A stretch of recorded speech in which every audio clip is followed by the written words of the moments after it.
ഇനി പറയാനുള്ള വിഷയം സൗഹൃദത്തെ പറ്റിയാണ്. അതിന് ജോനാഥനെ ദാവീദും തമ്മിലുള്ള ബന്ധമാണ് പഠിക്കാനായി അതിനുള്ള ടെക്സ്റ്റായിട്ട് എനിക്ക് തന്നിട്ടുള്ളത്. സ്വഭാവ പഠനം എന്നാണ്. ഇപ്പം ഈയിടെയായിട്ടൊക്കെ സ്വഭാവ പഠനങ്ങളൊക്കെ കുറഞ്ഞു വരികയാണ്. എക്സ്പോസിറ്ററി മെസ്സേജ് എന്നൊക്കെ പറയുമ്പോൾ ഇങ്ങനെയുള്ള സ്വഭാവ പഠനത്തിൻ്റെ രീതിയും കുറഞ്ഞ്, ഞാനും ഈ സ്വഭാവം പഠിച്ചിട്ട് കുറേ കാലമായി. പഠിച്ചാൽ നല്ലതാണെന്ന് നിങ്ങൾക്ക് അഭിപ്രായം ഉണ്ടാകും, സ്വഭാവമല്ലേ. എന്തായാലും ഞാൻ ജോനാഥനെയും ദാവീദിൻ്റെയും ജീവിതത്തെ അടിസ്ഥാനമാക്കി ക്രിസ്തീയ സൗഹൃദത്തെ സംബന്ധിച്ച് പറയണം എന്ന് ഞാൻ ആഗ്രഹിക്കുകയാണ്. സൗഹൃദത്തെ പറ്റി പറയുമ്പോൾ ഒരുപക്ഷെ നിങ്ങളും ഞാനും കേട്ടിട്ടുള്ള ഏറ്റവും ഹൃദയസ്പർശിയായ ഒരു കഥ, രണ്ട് മിലിറ്ററിക്കാരെ പറ്റി പറയുന്ന കഥയാണ്. നിങ്ങൾ മിക്കവാറും പേര് കേട്ടിട്ടുണ്ടാവും. എങ്കിലും ഒരു ഇൻട്രഡക്ഷനായിട്ട് ഞാനത് അങ്ങോട്ട് പറയാം.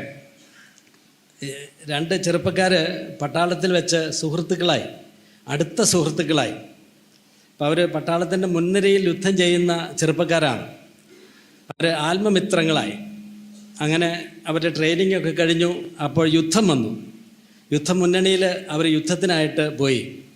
അങ്ങനെ ഒരു ദിവസത്തെ പല യുദ്ധങ്ങൾ നടന്നു. ഒരു ദിവസത്തെ യുദ്ധം കഴിഞ്ഞ് ബാരക്കിലേക്ക് തിരിച്ചു വന്നപ്പോൾ ഒരു കൂട്ടുകാരന്മാരിൽ ഒരാൾ വന്നിട്ടില്ല. അപ്പോൾ മറ്റവന് വലിയ സങ്കടവും അസ്വസ്ഥതയായി. അപ്പോഴവൻ്റെ മേലുദ്യോഗസ്ഥനോട് അവൻ ചോദിച്ചു, എൻ്റെ സുഹൃത്ത് വന്നിട്ടില്ല, ഞാനൊന്ന് പോയി അവനെ കണ്ടെത്തട്ടെ എന്ന് ചോദിച്ചു. അപ്പോൾ അദ്ദേഹവും അവരെല്ലാവരും പറഞ്ഞു, നീ പോയിട്ട് കാര്യമില്ല, ജീവനുള്ളവരും കഴിവുള്ളവരും എല്ലാം തിരിച്ചു വന്നിട്ടുണ്ട്, പോകുന്ന അപകടമാണ്, നീ പോകണ്ടെന്ന് പറഞ്ഞു. പക്ഷെ അവൻ അവരോട് കെഞ്ചി അപേക്ഷിച്ചപ്പോൾ അവൻ പറഞ്ഞു, അങ്ങനെ നിർബന്ധമാണ്, നീ പൊയ്ക്കോളാൻ പറഞ്ഞു. അങ്ങനെ അവൻ ആ യുദ്ധമേഖലയിലേക്ക് വീണ്ടും പോയി. അങ്ങനെ പോയി ചില മണിക്കൂറുകൾക്ക് ശേഷം അവൻ ഒറ്റയ്ക്ക് തിരിച്ചു വന്നു. അപ്പോൾ അവർ ചോദിച്ചു, നീ പോയിട്ട് അന്നേരം നിന്നോട് ഞങ്ങൾ പറഞ്ഞതല്ലേ, പോകണ്ട എന്ന് പറഞ്ഞതല്ലേ, പിന്നെ എന്തിനാ പോയത്? അവൻ മരിച്ചു കാണുമെന്ന് അന്നേ ഞങ്ങൾക്ക് എല്ലാവർക്കും അറിയാമായിരുന്നല്ലോ എന്ന് പറഞ്ഞു. അപ്പോഴദ്ദേഹം പറഞ്ഞു, ഞാൻ പോയത് വെറുതെ ആയില്ല. ഞാൻ പോയപ്പോൾ എൻ്റെ സ്നേഹിതൻ മരിച്ചിട്ടില്ലായിരുന്നു. അവൻ്റെ അവസാന ശ്വാസം വലിക്കുന്ന സമയത്തിലായിരുന്നു. അവനെ ഞാൻ എടുത്ത് എൻ്റെ മടിയിൽ കിടത്തി. എന്നിട്ട് അവസാനം അവൻ എന്നോട് പറഞ്ഞ വാക്കെന്താണെന്ന് അറിയാമോ എന്ന് ചോദിച്ചു. നീ വരുമെന്ന് എനിക്ക് അറിയാമായിരുന്നു. ഈ കഥ ഒരുപക്ഷെ നിങ്ങൾ കേട്ടിട്ടുണ്ടാവും. നടന്നതാണോ അല്ലയോ എന്ന് എനിക്കും അറിയാൻ മേല. എന്നാൽ ഇതിന് സമാനമായ പല കാര്യങ്ങളും മനുഷ്യ ജീവിതത്തിൽ നടന്നിട്ടുണ്ട്.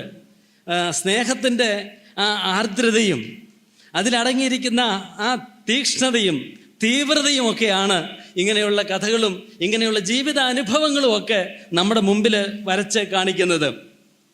നമുക്കറിയാം, ജീവിതത്തിൽ നല്ല സൗഹൃദ ബന്ധങ്ങളാണ് നമ്മുടെയൊക്കെ ജീവിതത്തിലെ ഏറ്റവും വലിയ സമ്പത്തായിട്ട് നമ്മൾ കണക്കാക്കുന്നത്. ഒരുപക്ഷെ ഈ കോൺഫറൻസിന് വന്നപ്പോൾ തന്നെ എന്തിനു വന്നു എന്ന് ചോദിച്ചാൽ പല കാരണങ്ങളൊക്കെ പറയാമെങ്കിലും ഒരു പ്രധാനപ്പെട്ട കാരണം നമ്മുടെ ആ പരിചയമുള്ള മുഖങ്ങളെയൊക്കെ ഒന്നുകൂടി കാണാമെന്നുള്ളതല്ലേ. വചനം പഠിക്കുക എന്നുള്ളതൊരു വലിയ കാര്യമാണ്. എന്നാൽ അതോടൊപ്പം തന്നെ നമ്മുടെ ആളുകളെയൊക്കെ ഒന്ന് കാണണം. ഒരുപക്ഷെ അത്രയും ചിന്തിക്കാതെ വന്നവരാണെങ്കിൽ പോലും ആ മുഖങ്ങളൊക്കെ കണ്ട് ആ പുറത്തൊക്കെ ഒന്ന് തട്ടി ആ കുഞ്ഞുങ്ങളോടൊക്കെ ഒരു കുശലവർത്തമാനം പറഞ്ഞ് ആ പഴയ പരിചയമൊക്കെ പുതുക്കി ആ അനുഭവം എന്തൊരു ഹൃദ്യമായ ഒരു അനുഭവമാണത്. സൗഹൃദത്തിൻ്റെ നിർമ്മലമായ ഒരു അനുഭവം. അതല്ലേ നമ്മളെയൊക്കെ ഇവിടെ കൊണ്ടുവരുന്നതായിരിക്കുന്ന ഒരു കാര്യം. ആ സൗഹൃദ ബന്ധങ്ങൾ, നല്ല സുഹൃത്തുക്കൾ, നമ്മുടെ സങ്കടങ്ങളിൽ കൂടെ നിൽക്കുന്ന, അതുപോലെ നമ്മുടെ സന്തോഷങ്ങളിൽ നമ്മോടൊപ്പം സന്തോഷിക്കുന്ന, തെറ്റുകളും പരാജയങ്ങളും ഒക്കെ സംഭവിക്കുമ്പോൾ എല്ലാവരും കൈവിടുമ്പോഴും കൈവിടാതെ അടുത്ത് നിൽക്കുന്ന, കൂടെ നിൽക്കുന്ന, ആ തെറ്റിൻ്റെ ആ പരിഹാസം, അതിൻ്റെ നിന്ന നമ്മുടെ കൂടെ നിന്ന് ഏൽക്കാൻ തയ്യാറാകുന്ന, മറവ് കൂടാതെ ഹൃദയം തുറക്കാൻ കഴിയുന്ന ഉറ്റ മിത്രങ്ങൾ, ഉറ്റ സുഹൃത്തുക്കൾ, അതല്ലേ ജീവിതത്തിലെ ഏറ്റവും വലിയ സമ്പത്തെന്ന് നമ്മൾ പറയുന്നത്. ഞാൻ നിങ്ങളോട് ചോദിക്കട്ടെ, ആരാണ് നിങ്ങളുടെ ആത്മമിത്രം? അതുപോലെ ഹൃദയം തുറക്കാവുന്ന, അതുപോലെ കൂടെ നിൽക്കാവുന്ന ആരൊക്കെയാണ് നിങ്ങൾക്കുള്ളത്? അല്ലെങ്കിൽ നിങ്ങൾ ആരുടെ ആത്മമിത്രമാണ്? മിക്കവാറും ഇവിടെ ഇരിക്കുന്ന ഭൂരിപക്ഷ ആളുകളും പറയുന്ന ഉത്തരം എനിക്കറിയാം. നിങ്ങളുടെ ജീവിത പങ്കാളിയുടെ പേരായിരിക്കും.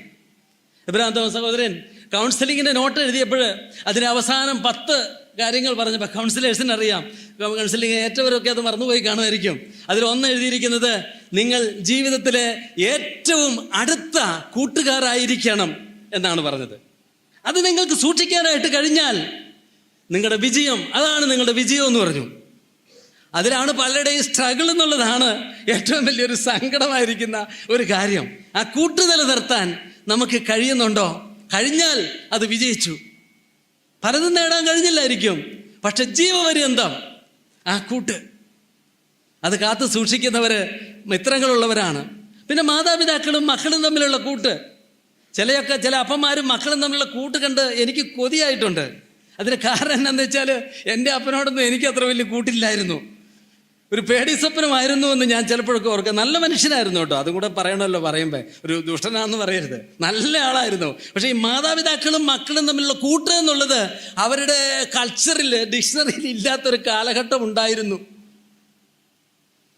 അത് ഒരുപക്ഷെ എൻ്റെ അപ്പനോടൊക്കെ എനിക്ക് ആ കൂട്ട് വന്നത് അദ്ദേഹം മരിക്കുന്നതിൻ്റെ ഒരു 3-4 വർഷമൊക്കെ മുമ്പ് ഒക്കെ ഒരുപക്ഷെ ഇച്ചിരിയോടെ ഒരു കൂട്ടൊക്കെ ഉണ്ടായിരുന്നു. ഞങ്ങൾ തമ്മിലൊരു നല്ല ഹൃദയബന്ധമൊക്കെ ഉണ്ടായിരുന്നു.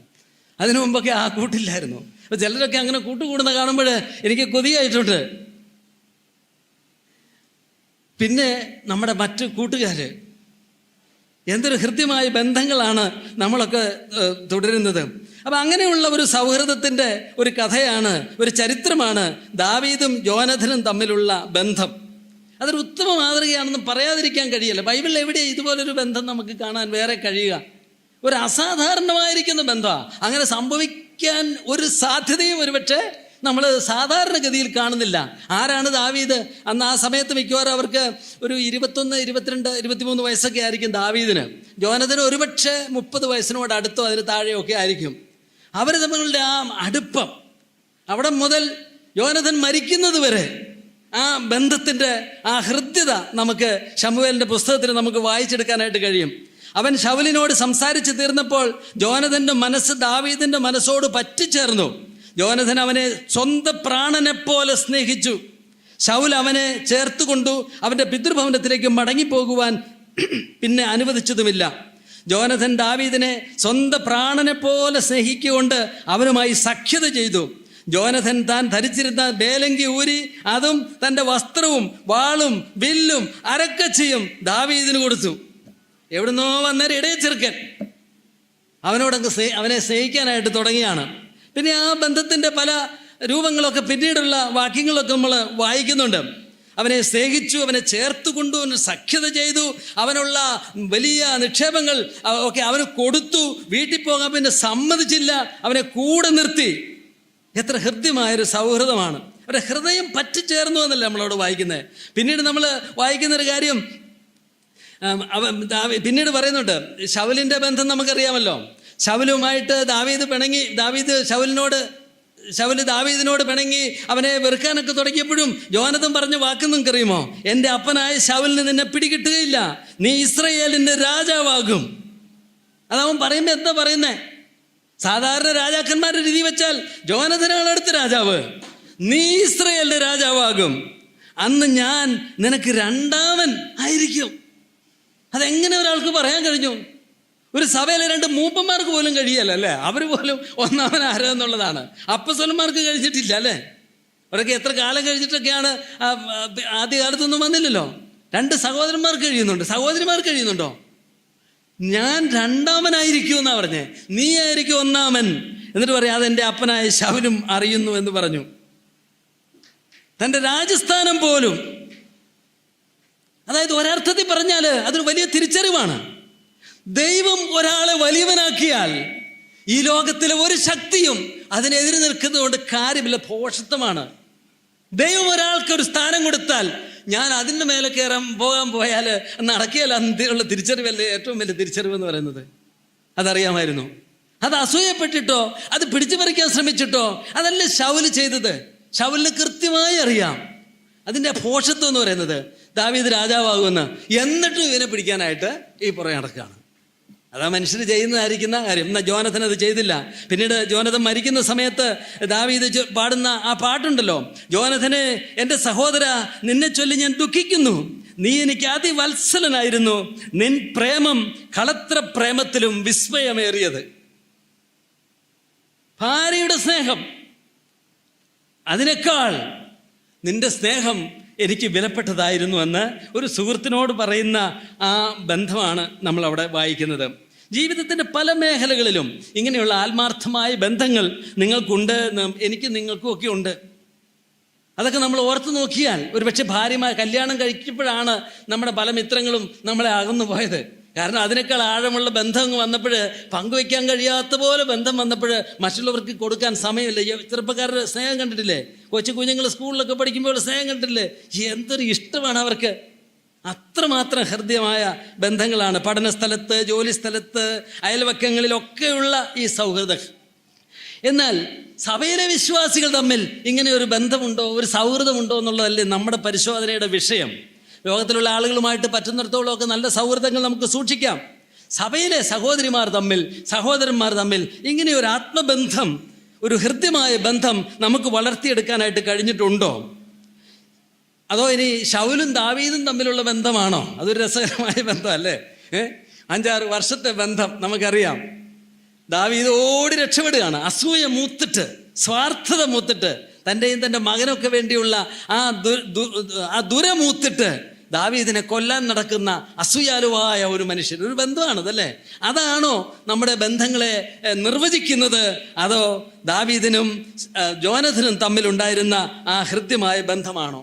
തുടർന്നുള്ള സമയങ്ങളിൽ ഞാൻ പറയാനായിട്ട് ആഗ്രഹിക്കുന്നത് ഈ ലോകത്തിലെ സൗഹൃദങ്ങളെ പറ്റിയല്ല. അതൊക്കെ എത്രയും നന്നായിട്ടൊക്കെ നമുക്ക് സൂക്ഷിക്കാം. ഒരു ദൈവ പൈതലിന് മറ്റൊരു ദൈവ പൈതലിനോട് വളർത്തിയെടുക്കാവുന്ന ആ സൗഹൃദത്തെ പറ്റിയാണ്, ക്രിസ്തീയ സൗഹൃദത്തെ പറ്റിയാണ്.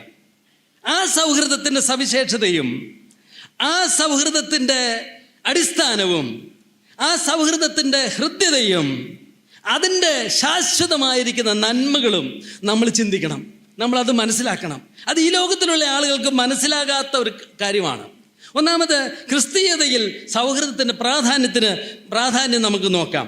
ഇപ്പം ബൈബിളിൽ സൗഹൃദത്തിന് ഉപയോഗിച്ചിരിക്കുന്ന വാക്ക് ഫിലഡെൽഫോസ് എന്ന വാക്കാണ്. ഫിലഡെൽഫോസ് എന്നും അതിൻ്റെ സ്ത്രീലിംഗ രൂപമായിരിക്കുന്ന ഫിലഡെൽഫിയ എന്നൊരു പദമാണ്. ഈ 2 പദവും ഉപയോഗിച്ചിട്ടുണ്ട്, ഫിലഡെൽഫോസും ഫിലഡെൽഫിയ. ഈ പദങ്ങൾക്ക് ഉള്ള പരിഭാഷ, നമ്മുടെ ബൈബിളിലുള്ള പരിഭാഷ സഹോദര പ്രീതി എന്നാണ്. POC ബൈബിളിലാണെങ്കിൽ സഹോദര സ്നേഹം. സഹോദരപ്രീതി കഴിഞ്ഞിട്ട് സഹോദരപ്രീതിയോട് സ്നേഹമെന്ന് പറഞ്ഞപ്പോൾ കത്തോലിക്ക ബൈബിളിൽ സഹോദരപ്രീതിയോട് സഹോദര സ്നേഹത്തോട് ഉപവിയും എന്ന് അവർ കൂട്ടിച്ചേർത്തേ. അത് നമുക്കത്ര പരിചയമില്ലാത്തൊരു വാക്കാണ്. സ്നേഹത്തിന് ഉപവി എന്നുള്ള വാക്ക് സാധാരണ കേട്ടിട്ടില്ല. അതിന് ഡിസ്റ്റിങ്ഷൻ വെച്ചതാണ് സഹോദരപ്രീതി. അപ്പം ഫിലോഡെൽഫോസ് എന്ന വാക്ക് വന്നിരിക്കുന്നത് ഫിലോസ് എന്നും ആഡൽഫോസ് എന്ന 2 പദങ്ങളിൽ നിന്നാണ്. ഫിലോസ് എന്ന വാക്ക് ബൈബിളിൽ ഒരുപാട് ഉപയോഗിച്ചിട്ടുള്ളൊരു വാക്കാണ്. ആ വാക്കിൻ്റെ പരിഭാഷ സ്നേഹിതൻ എന്നാണ്. സ്നേഹിതൻ, സ്നേഹിത, അതാണ് ഫിലോസ്. ആഡൽഫോസ് എന്ന് പറഞ്ഞ വാക്ക് നമുക്ക് പരിചയമുള്ളൊരു വാക്കാണല്ലോ. അത് സഹോദരൻ എന്ന വാക്ക് ആണ്. അതാണ് സഹോദര സ്നേഹം, സഹോദര പ്രീതി എന്ന് പറഞ്ഞിരിക്കുന്നത്. പത്രോസിന്റെ ലേഖനം 3:8 തീർച്ചയ്ക്ക് എല്ലാവരും ഐകമത്യവും സഹതാപവും സഹോദര പ്രീതിയും മനസ്സലിവും വിനയബുദ്ധിയും ഉള്ളവരായിരിപ്പിൻ. 1 പത്രോസ് 1:22 വാക്യം കുറച്ചുകൂടി ശ്രദ്ധേയമാണ്. എന്നാൽ സത്യം അനുസരിക്കിയാൽ നിങ്ങളുടെ ആത്മാക്കളെ നിർവ്യാജമായ സഹോദര പ്രീതിക്കായി നിർമ്മലീകരിച്ചിരിക്കൊണ്ട് ഹൃദയപൂർവം അന്യോന്യം ഉറ്റ് സ്നേഹിപ്പിൻ. നിങ്ങളെ വിശുദ്ധീകരിച്ചത് എന്തിനു വേണ്ടിയിട്ടാണ്? നിങ്ങളെ രക്ഷയിലേക്ക് കൊണ്ടുവന്ന് തൻ്റെ ആത്മാവിനെ കൊണ്ട്, തൻ്റെ രക്തത്താൽ നമ്മെ ശുദ്ധീകരിച്ചത് എന്തിനു വേണ്ടിയിട്ടാണ്? നിർവ്യാജമായ കപടതയില്ലാത്ത ഫിലഡെൽഫിയ, സഹോദരി സഹോദരന്മാരുടെ ആ സഹോദര്യ സൗഹൃദത്തിന് വേണ്ടിയിട്ടാണ് നമ്മളെ നിർമ്മലീകരിച്ചത്. അതുകൊണ്ട് നമ്മൾ എന്ത് ചെയ്യണം? ഉറ്റ് സ്നേഹിക്കണം. രക്ഷയുടെ പേർപ്പസ് ആയിട്ട് പറഞ്ഞിരിക്കുക, ലക്ഷ്യമായിട്ട് പറഞ്ഞിരിക്കുകയാണ് സഹോദര പ്രീതി, സഹോദര സ്നേഹം. അപ്പം ഇത് ആണ് നമ്മൾ സഹോദര പ്രീതി എന്ന് പറഞ്ഞാൽ സഹോദരി സഹോദരന്മാരുടെ സൗഹൃദം, കൂട്ട്, ഹൃദ്യമായ ആ ഹൃദയ ബന്ധം. ഒരുപാട് വാക്യങ്ങൾ ബൈബിളിൽ ഉപയോഗിച്ചിട്ടുണ്ട് സഹോദരപ്രീതിക്ക്. റോമാലേഖനത്തിൽ 12:10, അതുപോലെ തെസ്സലോനിക്കർക്ക് എഴുതിയ ലേഖനം 4:9. അവിടെ പറയുന്ന സഹോദരപ്രീതിയെക്കുറിച്ച് നിങ്ങൾക്ക് എഴുതുവാൻ ആവശ്യമില്ല. സഹോദരപ്രീതി. എബ്രായർ 3:11 സഹോദരപ്രീതി നിലനിൽക്കട്ടെ. 1 പത്രോസ് 1:7 ഞാൻ പറഞ്ഞു സഹോദരപ്രീതിയോട് സ്നേഹവും. അങ്ങനെ ഒരുപാട് പദങ്ങൾ ഉപയോഗിച്ചതിൽ നിന്നും ഇതിൻ്റെ പ്രാധാന്യം നമുക്ക് മനസ്സിലാകും. ഞാൻ ഈ പ്രാധാന്യം പറഞ്ഞതിന് ശേഷം രണ്ടാമത് ഞാൻ സൂചിപ്പിക്കാൻ ആഗ്രഹിക്കുന്ന കാര്യം, ഈ സഹോദര സ്നേഹം, ഈ ഫിലഡൽഫിയ എന്ന് പറയുന്ന ആ സ്നേഹത്തിന് പ്രത്യേകതകളാണ്, അതിൻ്റെ സവിശേഷത. നമുക്കറിയാം, നമുക്കൊക്കെ പരിചയമുള്ളൊരു കാര്യമുണ്ട്. ഗ്രീക്കിൽ 3 വാക്കുകളുണ്ട് സ്നേഹത്തിന്. ഏതൊക്കെയാണെന്ന് അറിയാമല്ലോ? അഗപ്പെ എല്ലാവരുടെയും മനസ്സിലുണ്ട് അല്ലേ? അഗപ്പെ. രണ്ടാമത് ഏതായിരിക്കും? ഫിലയോ. ഫിലോസ് എന്നുള്ള പദം വരുന്ന ഫിലയോ, സ്നേഹിക്കുക എന്നുള്ള പദം, അത് നമുക്കറിയാം. മൂന്നാമത്തത് ബൈബിളിൽ ഇല്ല ആ പദം, എന്നാലും നമുക്കൊക്കെ അറിയാവുന്ന പദമാണ്. അത് ഈറോസ് എന്ന പദമാണ്. ബൈബിളിൽ ഉപയോഗിച്ചിട്ടില്ല എന്ന് തോന്നുന്നു ഈറോസ് എന്ന പദം. എന്നാൽ ഈ 3 പദങ്ങളും സ്നേഹത്തിൻ്റെ ഒരു സമഗ്ര രൂപത്തെ കാണിക്കുന്നതാണ്. അഗപ്പെ എന്ന് പറഞ്ഞാൽ നമുക്ക് എല്ലാവർക്കും അറിയാം, അതിൻ്റെ അർത്ഥം സാക്രിഫിഷ്യൽ ലവ്. അതാണ് അഗപ്പെ. അതായത് സ്നേഹിക്കുന്ന ആൾക്ക് വേണ്ടി ത്യാഗം സഹിക്കണം. അതിനകത്തൊരു ത്യാഗത്തിൻ്റെ എലമെൻ്റ് ഉണ്ട്. സത്യത്തിൽ കർത്താവിൻ്റെ സ്നേഹം അത് സാക്രിഫിഷ്യൽ ലവ് ആണ്, റെഡീമിങ് ലവ്. വീണുപോയവരെ രക്ഷിക്കാൻ വേണ്ടി വില കൊടുക്കുന്ന, ത്യാഗം ചെയ്യുന്ന, സ്നേഹിതന്മാർക്ക് വേണ്ടി ഒരു ജീവനെ കൊടുക്കുന്നതായിരിക്കും സ്നേഹം. അപ്പം ശരിയാ, ആ സ്നേഹത്തിൽ ഈ ത്യാഗത്തിൻ്റെ അംശം വരുമ്പോഴാണ് അതിനെ അഗപ്പെ എന്ന് നമ്മൾ വിളിക്കുന്നത്. എന്നാൽ ഈറോസ് എന്ന് പറയുമ്പോഴേതാ, അത് വിവാഹ സ്നേഹമാണെന്ന് നമുക്കറിയാം. അതൊരു പൊസസീവ് ലവ് ആണ്. ഒരു പുരുഷനെ ഒരു സ്ത്രീയെ നോക്കിയിട്ട് നീ എൻ്റേതാണ് എന്ന് പറയാൻ കഴിയണമെങ്കിൽ, ഒരു വ്യക്തി ഏതൊരു വ്യക്തിയെ നോക്കി നീ യു ബിലോങ് ടു മീ എന്ന് പറഞ്ഞാൽ അത് അഭിമാനമായി കണക്കാക്കുന്ന വിവാഹത്തിൽ മാത്രമാണ്. വേറെ ഒരു ബന്ധത്തിനും അങ്ങനെ പറയാൻ പറ്റില്ല. ഒരു സുഹൃത്തിനെ നോക്കിയിട്ട് നീ എൻ്റെ സുഹൃത്താണ്, എൻ്റെ മാത്രം എന്ന് പറഞ്ഞാൽ അത് സ്വാർത്ഥതയായി പോയില്ലേ? എന്നാൽ ഒരു ഭാര്യയെ നോക്കിയിട്ട് നീ എൻ്റെയും കൂടെയാണെന്ന് പറഞ്ഞാലോ, അല്ലെങ്കിൽ ഭർത്താവിനെ നോക്കിയിട്ട്, അതാണ് പ്രശ്നം. അതാണ് പൊസഷൻ, ഒരു പൊസസീവ് നേച്ചർ ഓഫ് ലവ്. അത് വിവാഹത്തിൻ്റെ സ്നേഹമാണ്. വിവാഹത്തിൽ മാത്രമേ അത് പാടുള്ളൂ. അപ്പനും അമ്മയ്ക്ക് പോലും പറയാൻ, മക്കളോട് പോലും പറയാൻ പറ്റില്ല. ഒരപ്പം പറയാം നീ എൻ്റെ സ്വന്തമാണെന്ന് അങ്ങനെ പറയാൻ പറ്റില്ല. ഒരർത്ഥത്തിലൊക്കെ പറയാമെങ്കിലും അത് വിവാഹത്തിൻ്റെ സവിശേഷമായിരിക്കുന്ന ഒരു ഇറോസാണ്, റൊമാൻറ്റിക് ലവ് ആണ്. മൂന്നാമത്തത് ഫിലോസ് എന്ന് പറഞ്ഞാൽ ഫ്രണ്ട്ഷിപ്പ് ലവ്. അതിൻ്റെ പ്രത്യേകത പങ്കുവെക്കുന്ന സ്നേഹം എന്നാണ്, ഷെയറിങ് ലവ്. ഒന്ന് കൊടുക്കുന്ന സ്നേഹമാണെങ്കിൽ, മറ്റൊന്ന് സ്വന്തമാക്കുന്ന സ്നേഹമാണെങ്കിൽ, മൂന്നാമത്തത് നമുക്കുള്ളത് പങ്കുവെക്കുന്ന സ്നേഹമാണ്. നമ്മൾ 2 കൂട്ടരും കൂടെ എടുക്കാൻ പോകുന്നത്. നമ്മളെല്ലാവരും കൂടെ ഇത് പങ്കുവെക്കാനായിട്ട് പോവുകയാണ്. സത്യത്തിൽ ഇത് 3 യോജിക്കുന്ന ഒരു സ്നേഹം, ഒരു മാനുഷിക ബന്ധമുണ്ട് എങ്കിൽ അത് നമുക്ക് എല്ലാവർക്കും അറിയാം, അത് വിവാഹബന്ധം മാത്രമാണ്. വേറൊരു ബന്ധത്തിലും അത് പാടില്ല. പിന്നൊന്ന്, അതിൻ്റെ ഉന്നതമായിരിക്കുന്ന ഒരു ഭാവമുണ്ടെങ്കിൽ അത് ദൈവബന്ധത്തിൽ മാത്രമേ ഉള്ളൂ. Ultimate sacrifice, ultimate possession, ultimate sharing. അതാണ് ദൈവത്തിലുള്ള സ്നേഹത്തിൻ്റെ സവിശേഷത നമുക്കറിയാം.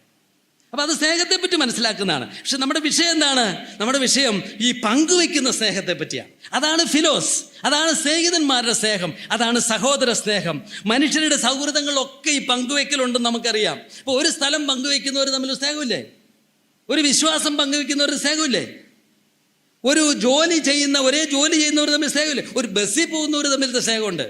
നമ്മൾ പോകുന്ന ബസ്സിൻ്റെ ഡ്രൈവർ മറ്റേ ബസ്സിനോട് അങ്ങ് ഇടിച്ചു കഴിഞ്ഞാൽ ഇത് യാത്ര ചെയ്യുന്നവരെല്ലാം ഒന്നാ. അന്നേരം തെറ്റാണോ ശരിയാണോ എന്നൊന്നും നോക്കിയല്ല, ഇവരെല്ലാവരും ഒരു ബന്ധം അങ്ങോട്ട് വന്നു കഴിഞ്ഞു. അതെങ്ങനെയാണ് വരുന്നത്? ഷെയറിങ്. നമ്മൾ ഒരു ബസ്സിലാണ് യാത്ര ചെയ്യുന്നത്, ഒരു വഴിക്കാണ് പോകുന്നത് കേട്ടോ. ഷെയറിങ് ആസ്പെക്റ്റ്, ഒരേ കാര്യം ഒരുമിച്ച് ചെയ്യുമ്പോൾ അവർ വരുന്ന കൂട്ടാണ്. തെറ്റായ സൗഹൃദങ്ങൾക്ക് പോലും ഇങ്ങനെയുള്ളൊരു കാര്യമുണ്ട്.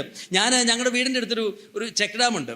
ഈ ചെക്ക് ഡാം എന്ന് പറയുക വെള്ളമൊക്കെ നിറച്ച് കഴിഞ്ഞാൽ അവിടെ വന്ന് ആ വെള്ളത്തിൻ്റെ അരിയിൽ തിരിക്കാൻ നല്ല രസമാണ്. അപ്പം ഞങ്ങളുടെ നാട്ടിലുള്ള ചില ചെറുപ്പക്കാരെല്ലാവരും ചില ആഘോഷവേളയൊക്കെ വരുമ്പോൾ അവർ വരും. എങ്ങനെയാണ് വരുന്നത്? ഞാനിങ്ങനെ എൻ്റെ കാപ്പിത്തോട്ടത്തിൽ ഞാനിങ്ങനെ പോയി നിന്ന് നോക്കുമ്പോൾ ഇവന്മാരവിടെ വന്നിരിപ്പുണ്ടാവും. അപ്പം ഞാനടുത്ത് ചെല്ലുമ്പോൾ കാണാം ഒരു കുപ്പിയൊക്കെ എടുത്ത് വെച്ച്, വെള്ളമെന്നല്ലേ നമ്മൾ പറയുന്നത്, വെള്ളക്കുപ്പി, പിന്നെ കുറച്ച് എന്താ ഈ പെരുവിരിന്ന് കഴിക്കുന്ന സാധനം എന്താ, മിക്സ്ചർ. അതെ, അറിയാവുന്നവർക്കൊക്കെ ചിലർക്ക് അറിയാം, അല്ലാത്തവർക്ക് അറിയാനും വേല. പിന്നെ കൂടെ എന്ന് പറയുമ്പോൾ മിക്സ്ചറാന്ന് ചിന്തിക്കുകയാണുമായിരിക്കും. അപ്പോൾ പലരും കുറച്ച് മിക്സ്ചറൊക്കെ എടുത്ത് വെച്ച് എന്തൊരു കൂട്ടാണെന്നറിയാം അവർക്ക്. എന്നെ അസൂയ തോന്നും ചിലപ്പോൾ നമുക്ക്. എന്തൊരു സഹതാപം. എന്നെ വിളിക്കും. അപ്പം ഞാൻ ഇത് എന്നോട് പരിപാടി എന്നൊക്കെ ചോദിച്ചാൽ ചേട്ടാ വരുമല്ലേ എന്ന് ചോദിക്കും എന്നോട്. ഞാൻ പോയോ നിങ്ങൾ ചോദിക്കരുത്. കള്ളുഷാപ്പിൽ കയറി കപ്പ തിന്നാന്നൊക്കെ ഒരു പറച്ചിലുണ്ടല്ലോ. എന്തൊരു കൂട്ടം അവർക്ക്. അതിന് പോലും ഒരു ഷെയറിംഗ് ആണ്. എന്തൊരു ഷെയറിംഗ് ആണെന്നറിയോ? ഉള്ള ആളുകളുടെ പങ്കുവയ്ക്കൽ, എന്ത് ത്യാഗം അവർ ചെയ്യുന്ന ഒരു ഷെയറിങ്. ഇത് നമ്മൾ സ്കൂളിലൊക്കെ പഠിക്കുമ്പോൾ പഴയ അനുഭവങ്ങൾ ഓർക്കുന്നില്ലേ? ഒരു നാരങ്ങാ മുട്ടായി വാങ്ങിച്ചു കഴിഞ്ഞിട്ടുണ്ടെങ്കിൽ കടിക്കാൻ ഇതാണെങ്കിൽ കടിച്ച് മുറിക്കും, അല്ലെങ്കിൽ വായിലിട്ട് ഞൊണഞ്ഞിട്ട് ഒരുത്തൻ്റെ ഞൊണയിൽ കഴിയുമ്പോൾ മറ്റവന് കൊടുക്കുന്നതായിരിക്കുന്ന എന്തൊരു സ്നേഹമായിരുന്നു. ഒരു മാങ്ങയുണ്ടെങ്കിൽ 15 പേര് കൂടി കടിച്ചു തിന്നുമായിരുന്നു. എന്തൊരു സ്നേഹമായിരുന്നല്ലേ. എന്തിനു വേണ്ടി? ഒരു മാങ്ങയ്ക്ക് വേണ്ടിയുള്ള സ്നേഹം, ഒരു നാരങ്ങ മുട്ടായിട്ട് സ്നേഹം, അങ്ങനെയുള്ള സ്നേഹങ്ങളൊക്കെ ഇതിൻ്റെ പങ്കുവയ്ക്കുന്നത് കണ്ടോ? ഇതൊക്കെയാണ് ഈ പങ്കുവയ്ക്കൽ. ഇപ്പം യോനഥൻ്റെയും ദാവീദിൻ്റെയും ഒക്കെ ആ പങ്കുവയ്ക്കലൊക്കെ നമുക്കറിയാം. പക്ഷെ ഒരു സത്യം നമുക്കറിയാമോ? ഇതൊക്കെ ഒരർത്ഥത്തിൽ എത്ര ശ്രേഷ്ഠവും എത്ര ഹൃദയസ്പർശിയാണെങ്കിലും ഈ പങ്കുവയ്ക്കലിൻ്റെ തലം ഒരു ഭൗതിക തലമല്ല എന്ന് വയ്ക്കുക. ഇന്നല്ലെങ്കിൽ നാളെ നശിച്ചു പോകുന്ന ഒരു നശ്വര കാര്യത്തിന് വേണ്ടിയിട്ടാണ് മരിക്കാൻ ഇവർ തയ്യാറാകുന്നത്. അവർ മരിക്കും വേണമെങ്കിൽ ആ സ്നേഹത്തിന് വേണ്ടിയിട്ട്. എന്നാൽ ദൈവമക്കളുടെ പങ്കുവയ്ക്കൽ എന്താ നമ്മൾ പങ്കുവയ്ക്കുന്നത്? എന്തടിസ്ഥാനത്തിലാണ് നമ്മുടെ സ്നേഹം? അത് നമ്മൾ മനസ്സിലാക്കണം. അത് ഈ ലോകത്തിലെ ഒരു കാര്യത്തിലും അല്ല. ഭാഷയുടെ പങ്കുവയ്ക്കലല്ല, അടിസ്ഥാനത്തിലല്ല, ദേശത്തിൻ്റെ അടിസ്ഥാനത്തിലല്ല, സമ്പത്തിൻ്റെ അടിസ്ഥാനത്തിലല്ല, വാഹനങ്ങളുടെ അടിസ്ഥാനത്തിലല്ല. അതൊക്കെ സ്നേഹത്തിൻ്റെ ഓരോ തലങ്ങളാണ്. ഇതൊന്നുമല്ല. നമ്മൾ പങ്കുവയ്ക്കുന്നത് എന്താ? യോഹന്നാന്റെ സുവിശേഷ ലേഖനത്തിൽ അപ്പോസ്തലൻ ഇങ്ങനെ എഴുതിയാണ്: ഞങ്ങൾ കണ്ടും കേട്ടുമുള്ളത് നിങ്ങളോട് ഞങ്ങൾ അറിയിക്കുന്നു, ഞങ്ങളോട് കൂട്ടായ്മ ഉണ്ടാകേണ്ടതിന് നിങ്ങളോട് അറിയിക്കുന്നു. ഞങ്ങളുടെ കൂട്ടായ്മയോ പിതാവിനോടും അവൻ്റെ പുത്രനായ യേശു ക്രിസ്തുവിനോടുമാകുന്നു. ഈ കൂട്ടായ്മ എന്ന് ഉപയോഗിച്ചിരിക്കുന്ന കൊയിനോണിയ എന്ന വാക്ക് കൊയിനോണോസ് എന്ന വാക്കിൻ്റെ ഒരു രൂപമാണ്. കൊയിനോണോസ് എന്ന് പറഞ്ഞാൽ ഷെയറർ, പാർട്ടേക്കർ, ജോയിന്റ് പാർട്ടേക്കർ, പാർട്ട്ണർ. അതാ അതിൻ്റെ അർത്ഥം. പാർട്ട്ണർ എന്ന് പറഞ്ഞാൽ എന്താ? ഒരു സ്ഥാപനത്തിൻ്റെ തുല്യാവകാശികൾ. എന്തിൻ്റെ കൂട്ടായ്മയാണ് നമുക്കുള്ളത്? കൊയിനോണിയ. അതിൻ്റെ ആ ആസ്പെക്റ്റിനാണ് കൊയിനോണിയ എന്ന് പറയുന്നത്. ആ ഫെലോഷിപ്പ് എന്ന് പറഞ്ഞാൽ നമ്മൾ പറയുമല്ലോ, ഫെലോഷിപ്പ് ദ ഷിപ്പ് എന്നൊക്കെ പറയുന്ന പോലെ ഒരു കാര്യം ഒരുമിച്ച് പങ്കുവയ്ക്കുന്നു. നമ്മളെന്താ ഒരുമിച്ച് പങ്കുവയ്ക്കുന്നത്? നമ്മളെ ഒരുമിപ്പിക്കുന്നത്. ഇത്രയും ആളുകൾ നമ്മൾ ഈ ഹോളിൽ ഇരിക്കുന്നില്ലല്ലോ. നമ്മളെ ഒരുമിച്ച് നമ്മൾ പങ്കുവയ്ക്കുന്നത് എന്താ? ഇന്നിവിടെ ജോസൊക്കെ കൂടി നല്ല ഭക്ഷണം ഉണ്ടാക്കി ഒരു പാത്രത്തിൽ നമ്മൾ വിളമ്പി തിന്നു, വെള്ളം വെച്ചു. അതാണോ? അതൊക്കെ എല്ലായിടത്തും ഉള്ളൊരു പങ്കുവയ്ക്കലാണ്. ശരിയുമാണ്. നമ്മളെ ഒന്നാക്കുന്ന പങ്കുവയ്ക്കൽ ഏതാ? പിതാവിനോടും അവൻ്റെ പുത്രനോടുമുള്ള നമ്മുടെ കൂട്ടായ്മ. നമ്മൾ പങ്കുവയ്ക്കുന്നത് ക്രിസ്തുവിൽ നമുക്ക് ലഭിച്ച ആത്മീയ അനുഗ്രഹങ്ങളുടെ ആ സ്വർഗീയ നന്മകളുടെ സമൃദ്ധിയാണ് നമ്മൾ ഒരുമിച്ച് നമ്മൾ അനുഭവിക്കുന്നത്. ഒരർത്ഥത്തിൽ പറഞ്ഞാൽ നമ്മൾ പങ്കുവയ്ക്കുന്നത് ക്രിസ്തുവിനെയാണ്. അവൻ്റെ ജീവിതമാണ്, അവൻ്റെ അവകാശങ്ങളാണ്, അവൻ്റെ ഉപദേശങ്ങളാണ്, അവിടുത്തെ പ്രത്യയശാസ്ത്രമാണ്, അവിടുത്തെ വാഗ്ദാനങ്ങളാണ്, അവിടുത്തെ തേജസ്സാണ്, അവിടുത്തെ രാജ്യമാണ്. ഈ ലോകമാണോ? ഇപ്പം ഇന്ത്യക്കാരെന്ന് പറഞ്ഞപ്പോൾ ഓപ്പറേഷൻ സിന്ദൂർ വന്നപ്പോൾ നമുക്കൊക്കെ പാർട്ടി വ്യത്യാസം നമ്മുടെ ഒക്കെ ഒരു ഹൃദയത്തിൽ ഒരു ചലനം ഉണ്ടായില്ലേ? അങ്ങനെ ചെയ്യണം എന്ന് പറഞ്ഞില്ലേ? അവിടെ പാർട്ടിക്ക് അതീതമായിട്ട് ചിന്തിച്ചത് ഒരു രാജ്യം പങ്കുവയ്ക്കുന്നവർ എന്ന ചിന്തയിലല്ലേ? നമ്മൾ ഏത് രാജ്യമാണ് പങ്കുവയ്ക്കുന്നത്? നശ്വരമായ ഈ രാജ്യമാണോ? ഇന്നല്ലെങ്കിൽ നാളെ നശിച്ചു പോകുന്നതായിരിക്കുന്ന ഈ ഭൗതിക നശ്വരതയാണോ? അതോ അനശ്വരമായ പിതാവിൻ്റെ രാജ്യമാണോ? അത് പങ്കുവയ്ക്കാൻ എത്ര നാളത്തേക്കത്? എന്നേക്കും അതിൻ്റെ അവകാശികളായിരിക്കാൻ നമ്മളെ ദൈവം കൊണ്ടുവന്നിരിക്കുകയാണ്. അതാണ് നമ്മളുടെ സമ്പത്ത്, അതാണ് നമ്മുടെ കോമൺ പൊസഷൻ, അതാണ് നമ്മുടെ ഇൻഹെറിറ്റൻസ് ഇൻ ക്രൈസ്റ്റ്. ക്രിസ്തുവിനുള്ള അവകാശം, അതാണ് നമ്മൾ ഒരുമിച്ച് അനുഭവിക്കുന്നത് എന്ന് ഓർക്കണം. എഫേസ്യ ലേഖനത്തിൽ പറയാണ്, ആത്മാവിൻ്റെ ഐക്യം സമാധാന ബന്ധത്തിൽ കാപ്പാൻ ശ്രമിക്കുകയും ചെയ്യുവിൻ.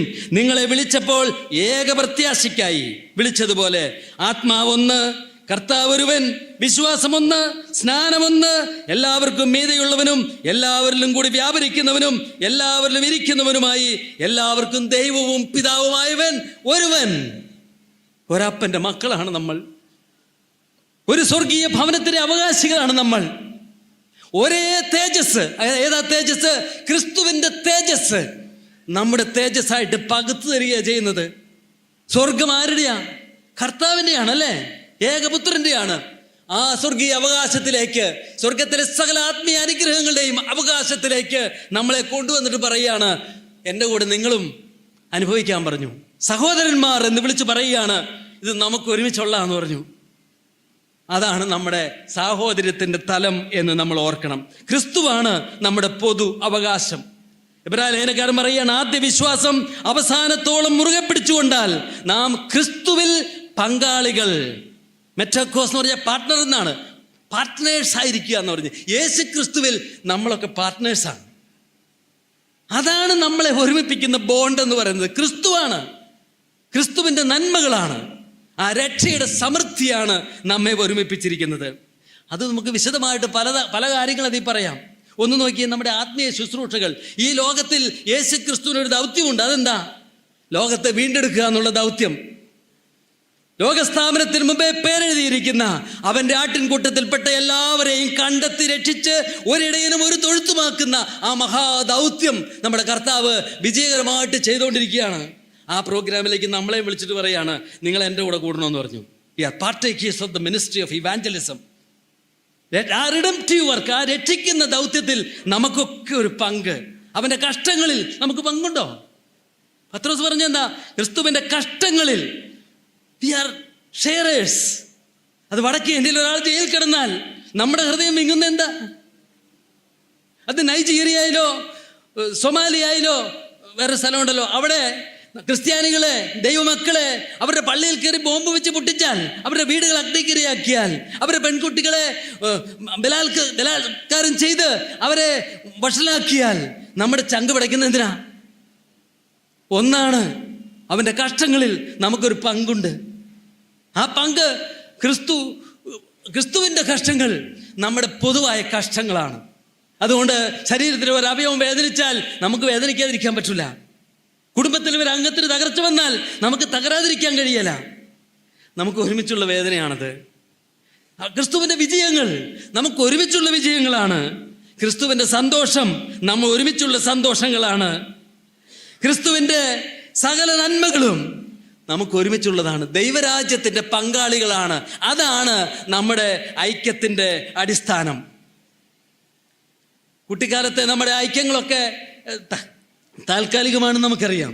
യൗവനക്കാരുടെ ബന്ധങ്ങൾ പോലും മരിച്ചാലും നിന്നെ ഉപേക്ഷിക്കാല എന്നൊക്കെ പറയുന്നവരൊക്കെ കല്യാണം കഴിക്കുമ്പോൾ അതൊക്കെ മറന്നുപോകും. അല്ലെങ്കിൽ നമ്മൾ ഒരിക്കലും പിരിയല എന്നൊക്കെ പറഞ്ഞ് ബെഞ്ചേലിരുന്ന് അടുത്ത ബെഞ്ചേലിരുന്ന് പറഞ്ഞവരൊക്കെ അടുത്ത ക്ലാസ്സിൽ പോയപ്പോൾ പുതിയ കൂട്ടുകാരൊക്കെ വന്നു, അല്ലേ? അല്ലെങ്കിൽ അടുത്ത സ്ഥലത്ത് പോയപ്പോൾ പിന്നെ അവരെ ഓർക്കുന്നു? ആരാ അതിൻ്റെ പുറകെയൊക്കെ പോകുന്നത്? ചിലരൊക്കെ പിന്നെയും പോകുന്നവരുണ്ട്, പോയി കൊടുക്കുന്നവരും ഉണ്ട്. എനിക്ക് ഈ പഴയ കൂട്ടുകാരുടെയൊക്കെ കൂടെ അപ്പോൾ പുതിയ കൂട്ടുകാരെക്കാളും നല്ല എന്നൊക്കെ പറയുന്നവരുണ്ട്. അതൊക്കെ ആവോളമൊക്കെ സൂക്ഷിക്കാം. താൽക്കാലികം, നശ്വരം എന്ന ഈ കൂട്ടോ ആത്മാർത്ഥമായി ചിന്തിച്ചു നോക്കിയേ, ഇത് തകരുമോ? എന്നാൽ പല വിശ്വാസികൾക്കൊന്ന് കൂടുതൽ കൂട്ടം ആരോടാ? പലപ്പോഴും തോന്നും ഇതിലും ഭേദം എൻ്റെ അയലക്കാരനാണെന്ന് തോന്നും, അല്ലേ? ഇതിലും ഭേദം കുടുംബശ്രീയിലുള്ള ചേച്ചിമാരും ഒക്കെ അന്ന് തോന്നും. ഇതിന് ശേഷം ഞങ്ങളുടെ അയൽക്കൂട്ട ബന്ധമാണ് കുറച്ചുകൂടി എന്തൊരു കൂട്ടം. അവർ എവിടെ ഒപ്പിടണം, എവിടെ പോകണം, എവിടെ വരുമോ, എന്ത് ചെയ്യും അവർ വേണമെങ്കിൽ. വിശ്വാസിയോ? പലപ്പോഴും നമുക്ക് തോന്നുക അതൊരു ഒരു വശത്തൊരു ഒരു യാഥാർത്ഥ്യമായിരിക്കുമ്പോൾ തന്നെ അതൊരു ശരിയല്ല. യഥാർത്ഥത്തിൽ ഈ കൂട്ടം നിലനിൽക്കുള്ളൂ. അത് നശ്വരമാണ്. ഇന്ന് കണ്ട് നാളെ ഇല്ലാതാകുന്നതാകുമ്പോൾ ഇതോ ഒരിക്കലും അവസാനിക്കാത്തത്. ഈ മറവിടമൊക്കെ മാറി കാര്യങ്ങളുടെ യാഥാർത്ഥ്യം വെളിപ്പെടുത്തുന്ന സമയത്ത് നമുക്കല്ലെങ്കിൽ ഒത്തിരി നഷ്ടബോധം വരും. കർത്താവേ, ഞങ്ങളിത് മനസ്സിലായില്ലല്ലോ എന്ന് പറയാൻ കഴിയും. നാലാമതൊരു കാര്യം എൻ്റെ മനസ്സിൽ വന്നത്, ഒരു സ്ഥലസഭയാണ് ഈ കൂട്ടിൻ്റെ ഏറ്റവും യോജിച്ച ഒരു പ്രായോഗിക വേദി. ഇപ്പം കൂട്ടിന് വലിയ സർക്കിളുകളൊക്കെ ഉണ്ട്, വലിയ കൂട്ട്. ലോകത്തിലെ മുഴുവൻ ക്രിസ്ത്യാനികളെന്ന് പറഞ്ഞൊരു കൂട്ട് നമുക്കുണ്ട്. ഭാരതത്തിലെ ക്രിസ്ത്യാനികൾ എന്ന് പറഞ്ഞൊരു കൂട്ടുണ്ടാവും. നമ്മുടെ പ്രൊട്ടസ്റ്റൻ്റുകാർ എന്ന് പറഞ്ഞൊരു കൂട്ട് നമുക്കുണ്ട്. അങ്ങനെ ഒരു കൂട്ടുണ്ട്. പിന്നെ അതിൽ തന്നെ നോൺ കരിസ്മാറ്റിക്സ് എന്ന് പറഞ്ഞാൽ വേറൊരു കൂട്ടിൻ്റെ സർക്കിളായിട്ട് ചിലപ്പോൾ വരും. പിന്നെ അതിൽ തന്നെ സ്ഥലസഭക്കാരെന്ന് പറഞ്ഞാൽ കുറച്ചുകൂടെ ക്ലോസ് ആയൊരു കൂട്ടായി തീർന്നു. എന്നാലും മലബാറിലെ ക്രിസ്ത്യാനി വിശ്വാസികൾ എന്ന് പറഞ്ഞാലോ, അതല്ലേ നമ്മളിവിടെ ഒരു ക്യാമ്പൊക്കെ ഇങ്ങനെ വെച്ചേ. മലബാറിലെ ക്യാമ്പുള്ളപ്പോൾ കോഴഞ്ചേരി ക്യാമ്പുണ്ടല്ലോ, ഞാനെന്തിനാ ഇന്നലെ അവിടെ പോയിട്ട് രാവിലെ ഇങ്ങോട്ട് പോന്നേ? അവർ കൊള്ളരുതാത്ത ആളുകളായിട്ടല്ല. എനിക്ക് എൻ്റെ ആളുകളെ കാണണ്ടേ, എൻ്റെ സ്വന്തം ആളുകളെ കാണണ്ടേ, എനിക്ക് എൻ്റെ കുറച്ചുകൂടെ ആ ഹൃദയത്തിൽ അടുത്ത് നിൽക്കുന്ന ആ ബന്ധങ്ങളുള്ള ആളുകളെ എനിക്ക് കാണണ്ടേ. ഞങ്ങൾ ഇങ്ങോട്ട് വന്നു, ഞാനും ജോസൂട്ടി, ജോസിൻ സഹോദരനും ടോമിച്ചനൊക്കെ കൂടെ നേരം വിളിക്കുന്നതിന് മുമ്പ് രാത്രി വൈകുന്നേരം ആയപ്പോൾ ഞങ്ങളുടെ ആളുകളുടെ അടുത്തേക്ക് പോന്നു. പിന്നെയും അടുത്തടുത്ത സഭകൾ തമ്മിലൊരു കൂട്ടില്ലേ. ഇപ്പോൾ കോഴിക്കോട്ടിലെ സഭകൾ തമ്മിലൊരു കൂട്ടില്ലേ, വയനാട്ടുകാർക്കൊരു പ്രത്യേക കൂട്ടില്ലേ, ഉണ്ടെന്ന് വിചാരിച്ചാണ് ഇരിക്കുന്നേ. പിന്നെ നമ്മുടെ സ്വന്തം സഭ അതൊരടുത്ത കൂട്ട. പലപ്പോഴും സംഭവിക്കുന്ന നേരെ തിരിച്ചു വരും. പിന്നെയും അങ്ങ് ഉഗാണ്ടയിലുള്ള ക്രിസ്ത്യാനിയോടാ പിന്നെയും കൂട്ട്.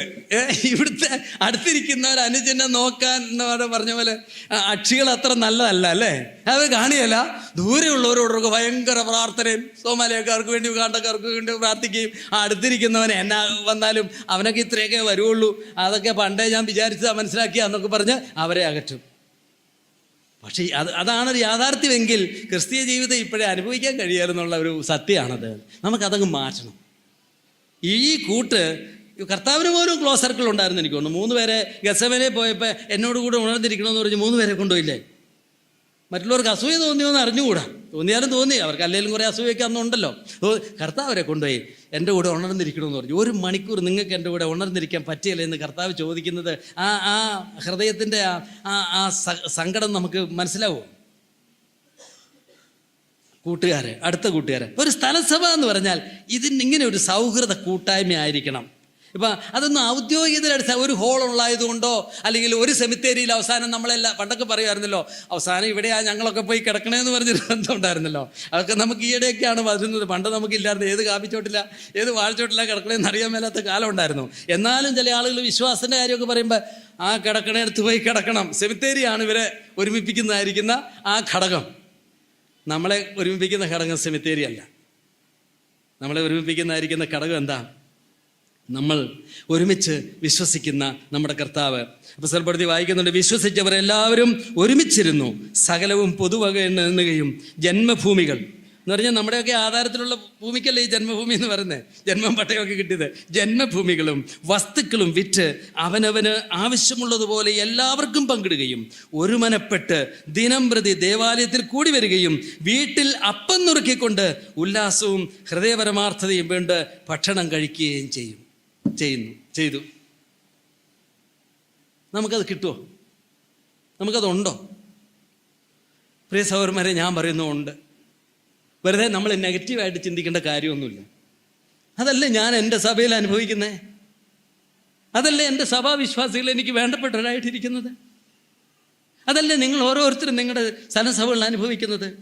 ആ ഒരുമനപ്പെട്ട്, ആ അപ്പം നുറുക്കൽ, ആ ഭക്ഷണം കഴിക്കൽ, ആ പ്രാർത്ഥന, ദൈവവചനം തുറന്നു വെച്ചിട്ട് ഒരുമിച്ച് പ്രാർത്ഥിക്കുക, കർത്താവേ ഞങ്ങളെ പഠിപ്പിക്കണമേ എന്ന്. അതല്ലേ നമ്മൾ പ്രാർത്ഥിക്കുന്ന പ്രാർത്ഥന. ഞങ്ങളെ പഠിപ്പിക്കണം, ഞങ്ങളുടെ കഷ്ടങ്ങൾ നമ്മൾ പങ്കുവെച്ചിട്ട് സഹിക്കാനുള്ള കൃപ തരണം, ശക്തിപ്പെടുത്തണം. അതാണ് ഒരു സ്ഥലസഭ. അതൊരു ആത്മീയ കൂട്ടായ്മയാണ്. ചിലപ്പോൾ ഹോളില്ലായിരിക്കും, ചിലപ്പോൾ ഭക്ഷണം ഇല്ലായിരിക്കും, വേണ്ടത്രയൊന്നും ഇല്ലായിരിക്കും. എങ്കിലും നമുക്ക് പങ്കുവെക്കാൻ നമ്മുടെ ക്രിസ്തീയ സങ്കടങ്ങളുണ്ട്, ക്രിസ്തീയ ദർശനങ്ങളുണ്ട്, ക്രിസ്തീയ പരിജ്ഞാനമുണ്ട്, ക്രിസ്തീയ വാഗ്ദത്തങ്ങളുണ്ട്, ക്രിസ്തീയ പ്രത്യാശയുണ്ട്, ക്രിസ്തീയ ആഗ്രഹങ്ങളുണ്ട്, ക്രിസ്തീയ ബേർഡൻസ് ഉണ്ട്. നമുക്ക് നമ്മുടെ കർത്താവിൽ നമ്മൾ പങ്കുവയ്ക്കുന്ന ആ കൂട്ടിൻ്റെ ഏറ്റവും പ്രകടമായ അനുഭവവേദ്യ തലമാണ് ഒരു സ്ഥലസഭ. ഒരു സ്ഥലസഭ ഒരു സൗഹൃദത്തിൻ്റെ ഒരു സഭായോഗം എന്ന് പറഞ്ഞാൽ എന്തായിരിക്കണം, എന്താണ് ആയിരിക്കണമെന്ന് ഞാൻ പറയണ്ട. നമുക്ക് എന്താ നമ്മളെ സഭായോഗത്തിലേക്ക് ആകർഷിക്കുന്ന സത്യം എന്താ? നമ്മുടെ ആളുകൾ നമ്മുടെ കർത്താവിൻ്റെ ചുറ്റും ഒരുമിച്ചിരിക്കുക. ഇപ്പം അപ്പം നുറുക്കലിന് അപ്പം സഹായോഗങ്ങൾ ഉപേക്ഷിക്കാതെ സ്നേഹത്തിന് സൽപ്രവർത്തിക്കൂ എന്ന് പറഞ്ഞില്ലേ. യോഗം നമ്മളെ ഉത്സാഹിപ്പിക്കുന്ന ഒരു സൗഹൃദത്തിൻ്റെ ഒരു മോട്ടിവേഷനാണ്. ഇപ്പം കർത്തൃമേശ എന്താണ്? അപ്പം ഒന്നാകൊണ്ട് പലരായി നാം ഒരു ശരീരമാകുന്നു, നാം എല്ലാവരും ഒരേ അപ്പത്തിൽ അംശികളാകുന്നുവല്ലോ എന്ന്. നമ്മൾ ഈ മേശയ്ക്ക് ചുറ്റും ഇരിക്കുമ്പോൾ ഏതെങ്കിലും ഒരു ഗോതമ്പപ്പത്തിൻ്റെയോ ഒരു പാത്രം മുന്തിരിച്ചാറിൻ്റെ അടുക്കലാണോ നമ്മളിരിക്കുന്നത്? പ്രത്യക്ഷത്തിൽ അതാ. പക്ഷെ അത് എന്തിനാണ് സൂചിപ്പിക്കുന്നത് നമുക്കറിയാം അല്ലേ? നമ്മുടെ കർത്താവിൻ്റെ ക്രൂശ്, ആ ത്യാഗമരണം നമുക്ക് വീണ്ടെടുപ്പ് നൽകിയതായിരിക്കുന്ന ആ മഹാചരിത്ര യാഥാർത്ഥ്യത്തിൻ്റെ മുമ്പിൽ നമ്മൾ വന്നിരുന്നിട്ട് പറയുകയാണ്, ഒരപ്പത്തിൻ്റെ അംശികൾ, ഒരു പാനപാത്രത്തിൻ്റെ പങ്കാളികൾ. ആ ഒരേ കർത്താവ് ഞങ്ങളെ വീണ്ടെടുത്ത് രക്ഷിച്ചു. അതിൻ്റെ ആഘോഷമാണ് ഒരു കർത്തൃമേശ. ആ വചനത്തിന് മുമ്പിൽ ഒരുമിച്ചിരിക്കുകയാണ്. അതാണ് നമ്മുടെ പുളിപ്പില്ലായ്മയുടെ ഉത്സവം. അവിടെയാണ് സൗഹൃദത്തിൻ്റെ ആ ആത്മീയ തലത്തിൻ്റെ ഒരു പ്രകടനം നമ്മൾ കാണുന്നത്. ഒരു സഭയിൽ അങ്ങനെ ഒരു അനുഭവം ഇല്ലാതെ ഈ അപ്പത്തിൻ്റെയൊക്കെ ചുറ്റുമൊക്കെ നമ്മളിരുന്ന് എന്തെങ്കിലുമൊക്കെ ചെയ്ത് എന്തെങ്കിലുമൊക്കെ കാട്ടിക്കൂട്ടിയാൽ, പ്രഹസനം എന്ന വാക്കിന് മലയാളത്തിൽ അർത്ഥമുണ്ടെങ്കിൽ അതിതായിരിക്കും.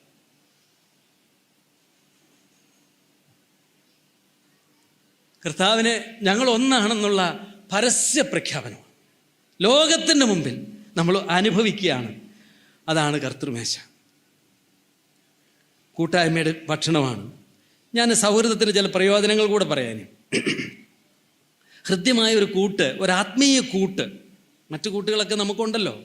ഒരു ക്രിസ്തീയ സൗഹൃദം നമുക്ക് തമ്മിലുണ്ട് എങ്കിൽ അതുകൊണ്ട് ലഭിക്കുന്ന നന്മകൾ, ആ ഒരു പങ്കുവെക്കലാണ് ക്രിസ്തുവിൻ്റെ നന്മകളെ ഒരുമിച്ച് അനുഭവിക്കുന്ന അനുഭവം.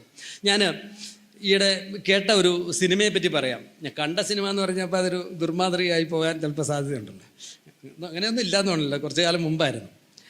ഇൻ ടു ദ വൈൽഡ് എന്ന ഒരു ഇംഗ്ലീഷ് ഫിലിമാണ്. Into the wild.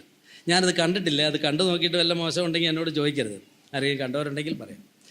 അമേരിക്കയിൽ ജീവിച്ചിരുന്ന 1980-കളിൽ 60-90 കാലഘട്ടത്തിൽ ജീവിച്ചിരുന്ന ഒരു ചെറുപ്പക്കാരൻ്റെ കഥയാണ്. ക്രിസ് അദ്ദേഹത്തിൻ്റെ പേരെന്തായിരുന്നു? മക്കാൻഡ്ലെസ് എന്നാണ് അദ്ദേഹത്തിൻ്റെ പേര്. ക്രിസ് മക്കാൻഡ്ലെസ്. സമ്പന്നമായ ഒരു കുടുംബത്തിലാണ് അദ്ദേഹം ജനിച്ചത്. എല്ലാ സൗകര്യങ്ങളും ഉള്ള ആളായിരുന്നു. പക്ഷേ അവൻ്റെ പഠനം, യൂണിവേഴ്സിറ്റി പഠിച്ചു, എല്ലാ നിലയിലും നല്ല ഡിഗ്രിയോടെ കൂടെ പാസ്സായി. പക്ഷേ അവൻ്റെ മനസ്സിലൊരാഗ്രഹം ആരെയും ആശ്രയിക്കാതെ ജീവിക്കണം, സ്വന്തം നിലയിൽ ജീവിക്കണം. അപ്പം അങ്ങനെ അവൻ്റെ പാസ്പോർട്ടും അവൻ്റെ ATM കാർഡും അങ്ങനെ അവനുള്ള എല്ലാ സാധനവും നശിപ്പിച്ച് കളഞ്ഞു.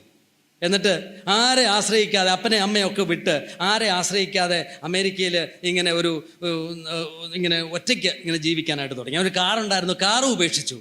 എന്നിട്ട് അവൻ കിട്ടുന്ന വണ്ടിയിലൊക്കെ കയറി അങ്ങനെ വടക്കേ അമേരിക്കയിലെ താഴെ അറ്റത്തുനിന്ന്, ആ ഭൂഖണ്ഡത്തിലെ താഴെ അറ്റത്തുനിന്ന് അവനിങ്ങനെ നടന്ന് പലരെയൊക്കെ കണ്ടു, പലരുടെ കൂടെയൊക്കെ താമസിച്ചു, പല ജോലിയൊക്കെ ചെയ്ത് ഇങ്ങനെ പോവുകയാണ്.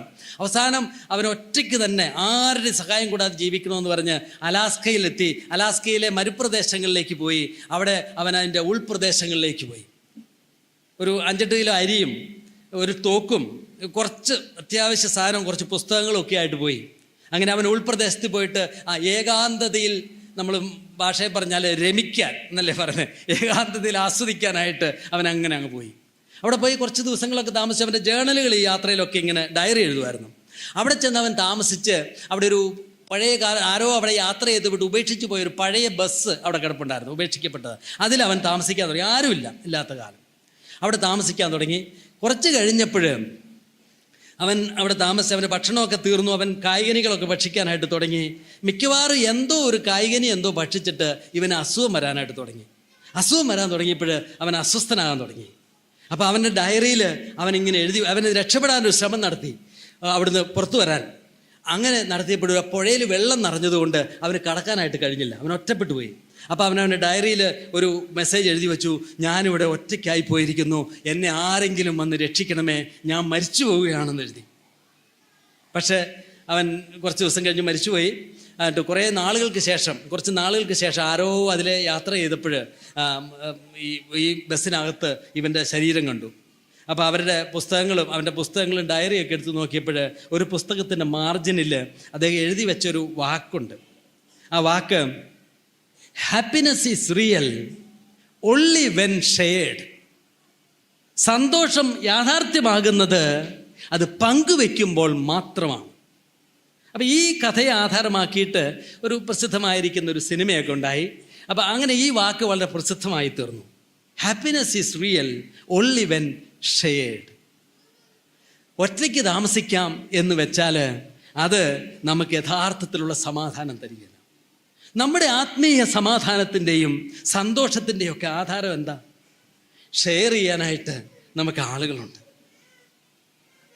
മനുഷ്യരുണ്ട് നമുക്ക് ചുറ്റും. ഞാൻ ഓർക്കുക, ഈ ഷെയറിങ്ങിൻ്റെ ഈ കൂട്ടായ്മയുടെ അനുഭവത്തെപ്പറ്റി ഞാൻ ഓർക്കാം. പണ്ട് ബത്തേരിയിൽ, സുൽത്താൻ ബത്തേരിയിൽ ഞങ്ങൾ കുറേ കാലങ്ങൾക്ക് മുമ്പ്, കുറച്ച് വർഷങ്ങൾക്ക് മുമ്പ് സുവിശേഷം പറയുന്നതിന് അനുബന്ധിച്ച് നാട്ടിൽ നിന്ന് ഒരാൾ ഞങ്ങളെ വിളിച്ചു പറഞ്ഞു, എൻ്റെ ഒരു സ്വന്തക്കാരൻ അവിടെ അമ്പലവേലിനടുത്തുള്ള മഞ്ഞപ്പാറ എന്ന് പറഞ്ഞ സ്ഥലത്ത് താമസിക്കുന്നുണ്ട്, നിങ്ങളൊന്ന് പോയി കാണണമെന്ന് പറഞ്ഞു. അപ്പോൾ ഞാനും നമ്മുടെ സനു ജോസഫുണ്ട്, സനു ജോസഫും കൂടെ ഈ കാണാൻ പോയി. അവിടെ ചെന്ന് കഴിഞ്ഞപ്പോൾ ഒരു അപ്പച്ചനും ഒരു അമ്മച്ചിയാണ് ഒറ്റയ്ക്ക് താമസിക്കുക, ഒരു ചെറിയ വീട്ടിൽ, ഒരു പഴയ വീട്ടിൽ ഒറ്റയ്ക്ക് താമസിക്കുകയാണ്. അപ്പം ഞങ്ങൾ നാട്ടിൽ നിന്നൊരു വർക്ക് ചേട്ടനുണ്ട്, മരിച്ചുപോയ ഒരു വർക്ക് ചേട്ടൻ, നമ്മുടെ ഏതോ ഒരു പിറവ സഭയിലുള്ള ചേട്ടൻ പറഞ്ഞിട്ട് ഞങ്ങൾ പോകുന്നത്.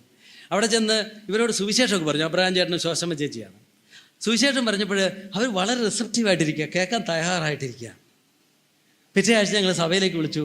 അവർ രണ്ടുപേരും കൂടെ സഭയിൽ വന്നു. പിന്നെ സ്ഥിരമായിട്ട് വരാൻ തുടങ്ങി. ദൈവവചനം പഠിച്ചു. അവർ പിന്നെ സ്നാനപ്പെട്ടു. അവർ ഞാൻ സ്നാനപ്പെടുത്തി ഞാനിന്ന് ഓർക്കുന്നുണ്ട്. അവിടെ മത്തായിച്ചേട്ടൻ്റെ വീടിൻ്റെ അടുത്ത് ഒരു പുഴയിലെ ഒരു ഡാമിൻ്റെ അടുത്ത് അവർ സ്നാനപ്പെട്ടു. ഇച്ചിരി പ്രായമുള്ള ആളുകളാണ്. പിന്നെയും വരാൻ തുടങ്ങി. പക്ഷെ മക്കളൊക്കെ അവർക്ക് എതിരായി കുറേ കാലം കഴിഞ്ഞപ്പോൾ അവരെ ഇടാതെയായി. പിന്നെ ആ സ്ഥലം വിറ്റിട്ട് മക്കളുടെ അടുത്തേക്ക് കൊണ്ടുപോയി പ്രായമായപ്പോൾ. അങ്ങനെ മക്കളുടെ അടുത്ത് പോയി താമസിച്ചു. ഇടയ്ക്കൊക്കെ ഞങ്ങൾ പോയി കാണും. പിന്നെ ഞങ്ങളുടെ ആ റിലേഷൻഷിപ്പ് അങ്ങ് കുറഞ്ഞു വന്നു. എങ്കിലും ഒരു ദിവസം, കുറേ കഴിഞ്ഞ് ഒരു ദിവസം, അബ്രഹാം ചേട്ടനെ ശോശാമ്മ ചേച്ചിയും കണ്ടിട്ട് കുറേ നാളായല്ലോ എന്നോർത്ത് ഞാനൊരു ദിവസം കാണാൻ പോകാമെന്ന് ഓർത്ത് ഞാൻ ഒറ്റയ്ക്ക് ഇങ്ങനെ സ്കൂട്ടറിൽ പോയി. അങ്ങനെ അവിടെ വീട്ടിൽ ചെന്നപ്പോൾ അബ്രഹാം ചേട്ടൻ രോഗാതുരനായിട്ട് കട്ടിലേക്ക് കിടക്കുക. എനിക്ക് വന്നിട്ട് ഒരു 90 ആയി കാണും ആ സമയത്ത്. അദ്ദേഹത്തിൻ്റെ മരുമകളും മോൻ്റെ ഭാര്യയും ഉണ്ട്. ഒരു കൊച്ചുങ്ങളാരോ ഉണ്ടോ എന്ന് ഞാൻ ഓർക്കുന്നില്ല. അബ്രഹാം ചേട്ടനെ കണ്ടപ്പോൾ അബ്രഹാം ചേട്ടൻ മരണത്തിൻ്റെ അവസ്ഥയിലാണ്. ഒരു അത്യാവശ്യം ഒരു റെസ്പോൺസ്. ഞാൻ അബ്രഹാം ചേട്ടന് വേണ്ടി പ്രാർത്ഥിച്ചു. അബ്രഹാം ചേട്ടൻ മരിച്ചു. എനിക്ക് അറിഞ്ഞോളൂ, ഞാൻ ആദ്യമായിട്ടാണ് മരണം അങ്ങനെ കാണണേ. മരിച്ചോ ഇല്ലയോ മരിച്ചു എന്ന് എനിക്ക് തോന്നുന്നു, എന്നാൽ ഉറപ്പാകാമല്ല. ആ പെങ്കൊച്ചിനും അറിഞ്ഞുകൂടാ. ഞാൻ പറഞ്ഞു ആരെങ്കിലും ഒന്ന് വിളിച്ച് അവിടെ അപ്പുറം ഏതോ ഒരു ചേട്ടത്തിമാർ മുതിർന്നവരൊക്കെ വന്നിട്ട് പറഞ്ഞു ചേട്ടൻ പോയി എന്ന് പറഞ്ഞു. അപ്പം ഞാൻ ഓർക്കുക, സുവിശേഷം പറയാനായിട്ട് ഞാനും സനുവും പോയി പറയുന്നത് ഞാൻ ഇന്നും ഓർക്കുന്നുണ്ട്. ഒരു കൊരണ്ടിപ്പലകയിലിരുന്ന് ഞങ്ങൾ അവരുടെ വീട്ടിൽ നിന്ന് സുവിശേഷം പറഞ്ഞത് സ്നാനപ്പെടുത്തി ഞാൻ ഓർക്കുന്നുണ്ട്. അതിനുശേഷം കൂട്ടായ്മയുടെ പല സാഹചര്യത്തിൽ ഞങ്ങൾക്കും വേണ്ടത്ര കൂട്ടായ്മ കൊടുക്കാനുള്ള അവസരങ്ങളില്ലായിരുന്നു, അവർക്കും എതിരായിരുന്നു. പിന്നെ മരണത്തിൽ കർത്താവിൻ്റെ കരങ്ങളിലേക്ക് കൈ പിടിച്ചു കൊടുക്കാനായിട്ട് എന്നെ തന്നെ കൊണ്ടുപോയി. എന്നിട്ട് കർത്താവേ എന്ന് പറഞ്ഞ് പ്രാർത്ഥിച്ച് അബ്രഹാം ചേട്ടൻ ഈ സ്വർഗ്ഗത്തിൽ ചെല്ലുമ്പോൾ കാണാം. ഞാൻ ഇന്നും ഓർക്കുക, അത് വേറൊരു സൗഹൃദമാണ് അല്ലേ. ഒരു പാരസെറ്റമോൾ വാങ്ങിച്ചു കൊടുക്കാൻ എനിക്ക് കഴിഞ്ഞില്ല അദ്ദേഹത്തിന്. ഞാൻ ഒരു നേരത്തെ ഭക്ഷണം അദ്ദേഹത്തിന് കൊടുത്തായിട്ട് ഞാൻ ഓർക്കും. വല്ല വണ്ടിക്കൂലിയൊക്കെ വല്ലതും കൊടുത്തിട്ടുണ്ടായിരിക്കും, ഓർക്കുന്നില്ല. എന്താ നമ്മൾ അദ്ദേഹത്തിന് വേണ്ടി അദ്ദേഹത്തുമായിട്ട് പങ്കുവെച്ചത്? കർത്താവായ യേശു ക്രിസ്തുവിനെ, ആ ക്രിസ്തുവിൻ്റെ സ്നേഹം, ക്രിസ്തുവിലുള്ള സകല ആത്മീയ അനുഗ്രഹങ്ങളും അതാണ് പങ്കുവെച്ചത്. അത് തീർന്നിട്ടില്ല. തിരശ്ശീല നീങ്ങുമ്പോൾ അബ്രഹാം ചേട്ടനും ഞാനും നിങ്ങളൊക്കെ ഒരുമിച്ച് ആ തേജസ്സിൻ്റെ പങ്കുവെക്കലിലേക്ക് നമ്മൾ പ്രവേശിക്കാൻ പോവുക. ക്രിസ്തീയ സ്നേഹം അതാണ് ആ സൗഹൃദത്തിൻ്റെ ആശ്വാസം. ഇതൊക്കെയല്ലേ നമ്മളെ ബലപ്പെടുത്തുന്ന ഒരു കാര്യം. നമ്മൾ കരയുമ്പോൾ കൂടെ കരയാൻ, നമ്മോട് കൂടെ പ്രാർത്ഥിക്കാൻ ഞങ്ങളുണ്ട്, ഭയപ്പെടരുത് എന്ന് പറയാൻ. ഒരുപക്ഷെ നമ്മൾ പാപത്തിലും തിന്മകളിലും പരാജയപ്പെട്ട് കിടക്കുമ്പോൾ പോലും സഹോദരി പുറകോട്ട് പോകരുത്, വീണായിരിക്കും, വീണവനെ എഴുന്നേൽപ്പിക്കുന്ന ഒരു ദൈവമാണ് നമ്മുടെ ദൈവം. പാപികളെ സ്നേഹിക്കാമെന്നവനാണ്. നമ്മുടെ കർത്താവിനെ വിടരുത് എന്ന് പറയാൻ നിങ്ങൾക്ക് നിന്നിട്ടല്ലേ നമ്മളൊക്കെ ഇങ്ങനെ നിൽക്കുന്നത്? എന്ത് ആശ്വാസമാണ് ഈ കൂട്ട് നമുക്ക് നൽകിയത്. അതുപോലെ ഗത്സമനായിൽ കർത്താവ് പറഞ്ഞു എൻ്റെ ഇപ്പം നമ്മളാണേലും പറയില്ലേ, എന്തെങ്കിലും ആവശ്യം വന്നാൽ അതൊക്കെ ഞങ്ങളുടെ ആളുകളുണ്ടെന്ന് പറയാൻ നമുക്ക് എന്തൊരു ബലം, എന്തടിസ്ഥാനത്തിലാണ് പറയുന്നത് നമ്മൾ? അതൊക്കെ എൻ്റെ ആളുകൾ വരുമെന്ന്. ഇത് കഴിഞ്ഞ ദിവസം ഞങ്ങളുടെ ചർച്ചിലെ അമ്മാമ്മ ബെറ്റില്ല അമ്മച്ചി സഭയെ വന്നപ്പോഴേ നടക്കാൻ ബുദ്ധിമുട്ടാണ്. 80s ആണെന്നോണം അല്ലേ, 80 വയസ്സോളം അടുത്തു. അപ്പോൾ എന്നാലും വരും. അപ്പം പിള്ളേരാരെങ്കിലും ചെന്ന് മരുമോള് കൊണ്ടുവന്ന് അവിടെ ഇറക്കി വിടും, അവൾ വണ്ടിയെ കൊണ്ട് ഇറക്കി വിടും. അവൾ ചർച്ച വരുന്നില്ല. അപ്പോൾ ഇവിടുന്ന് പിള്ളേരാരെങ്കിലും പോയിട്ട് കൈ പിടിച്ച് ഇറക്കിക്കൊണ്ട് വരും. അപ്പോൾ അന്ന് ഇറക്കിക്കൊണ്ട് വന്നപ്പോൾ ഏതോ ഒരു കൊച്ചും കൈ പിടിച്ചിട്ട് ഞാനും ഇങ്ങനെ കൈ പിടിച്ചു. അങ്ങനെ സ്റ്റെപ്പ് ഇറങ്ങി ഇങ്ങ് വരുമ്പോൾ അമ്മച്ചി പറയുക, വരാൻ ബുദ്ധിമുട്ടല്ലായിരുന്നോ എന്ന് ഞാൻ ചോദിച്ചു. എനിക്ക് എൻ്റെ ആളുകളെയൊക്കെ കാണണമെന്നേ. എൻ്റെ ആളുകൾ എന്താ ബന്ധം? അവർക്ക് ഭക്ഷണം കൊടുക്കുന്ന അവരുടെ മോനാണ്, നല്ല മകനാണ്. അവരെ പൊന്നുപോലെ കരുതുന്ന ഒരു മരുമോൾ അവർക്കുണ്ട്. പിന്നെ എന്തിനാ ഞായറാഴ്ച ഇങ്ങോട്ട് വരുന്നേ? എൻ്റെ ആളുകൾ. അത് ഏതാളുകളാ? ക്രിസ്തുവിൽ നമ്മുടെ ആളുകൾ. അതാണ് നിലനിൽക്കുന്ന ആശ്വാസം, സൗഹൃദം. ആത്മീയ ശുശ്രൂഷകൾ വിജയിക്കണമെങ്കിൽ ഈ കൂട്ട് വേണ്ടേ? ഈ കൂട്ടില്ലെങ്കിൽ, സഭയിലൊരു കൂട്ടില്ലെങ്കിൽ പിന്നെ എന്ത് പ്രസംഗം, എന്ത് പ്രബോധനം, എന്തിനാ? ഇതിൻ്റെയൊക്കെ അടിസ്ഥാനം എന്താ? ആദ്യം നമ്മുടെ ഫൗണ്ടേഷൻസ് ശരിയാക്കണ്ടേ, എന്നിട്ടല്ലേ ഇതിനൊക്കെ അർത്ഥമുള്ളൂ. ഈ ക്ലാസ്സുകൾക്കും ഈ പ്രബോധനത്തിനും ഈ കഞ്ഞി കുടിക്കലിനും ഒക്കെ അർത്ഥം ഉണ്ടാകണമെങ്കിൽ ഹൃദയങ്ങൾ ഉറ്റു സ്നേഹിക്കണം, ക്രിസ്തുവിൽ സ്നേഹിക്കണം. നിർവ്യാജമായ സഹോദര പ്രീതി. ശുശ്രൂഷയുടെ വിജയത്തെപ്പറ്റി ഞാൻ ഓർക്കുക. വില്ലങ്കേറി ഇന്ത്യയിൽ വന്ന് വിജയിച്ചു എന്ന് പറഞ്ഞു. വില്ലങ്കേറി എന്തൊരു കഷ്ടതയിലൂടെ കടന്നുപോയി. വിജയത്തിൻ്റെ രഹസ്യം നിങ്ങൾക്കറിയുമോ? വില്ലങ്കേറി വന്ന് കുറച്ച് കാലം കഴിഞ്ഞപ്പോൾ, കുറച്ച് വർഷങ്ങൾ കഴിഞ്ഞപ്പോൾ അവിടുന്ന് 2 ആളുകൾ വന്നു. പേരറിയില്ലേ? Joshua മാർഷ്മേനും William വാർഡും. വില്ലങ്കേരിക്ക് ആകെ എഴുതാൻ, പ്രസംഗിക്കാനൊന്നും വലിയ അറിഞ്ഞുകൂടാ, വേറെ ഒന്നും അറിഞ്ഞുകൂടാ. ട്രാൻസ്ലേറ്റ് ചെയ്യാൻ, ഭാഷ പഠിച്ച് എഴുതാനൊക്കെ അറിയാം, അത് മിടുക്കനാണ്. പക്ഷെ പ്രിൻ്റ് ചെയ്യാൻ അറിഞ്ഞുകൂടാ. വില്യം വാർഡ് പറഞ്ഞു ഞാൻ പ്രിൻ്റ് ചെയ്തോളാം എന്ന് പറഞ്ഞു. പ്രിൻ്ററായിരുന്നു. പ്രസംഗിക്കാൻ അറിഞ്ഞുകൂടാ. ജോഷുവ മാർഷവും പറഞ്ഞു ഞാൻ പ്രസംഗിക്കാമെന്ന് പറഞ്ഞു. അവർ പറഞ്ഞു നീ പ്രസംഗിക്കുക, നിങ്ങൾ പ്രിൻ്റ് ചെയ്യുക, ഞാൻ ട്രാൻസ്ലേറ്റ് ചെയ്യാം. വിജയിച്ചോ? ആ വിജയത്തിൻ്റെ ചരിത്രമാണ് ലോക സുവിശേഷീകരണത്തിൻ്റെ വിജയ ചരിത്രം. ഒരുമയുടെ ബലം കണ്ടോ? ശുശ്രൂഷ വിജയിക്കണമെങ്കിൽ സഭയിലും സഹോദരന്മാർ തമ്മിൽ രമ്യതയില്ലെങ്കിൽ നമ്മൾ എങ്ങനെ സുവിശേഷം പറയും, എങ്ങനെ പ്രാർത്ഥിക്കും? അതുകൊണ്ട് ആദ്യം ശരിയാക്കേണ്ട എവിടെയാ?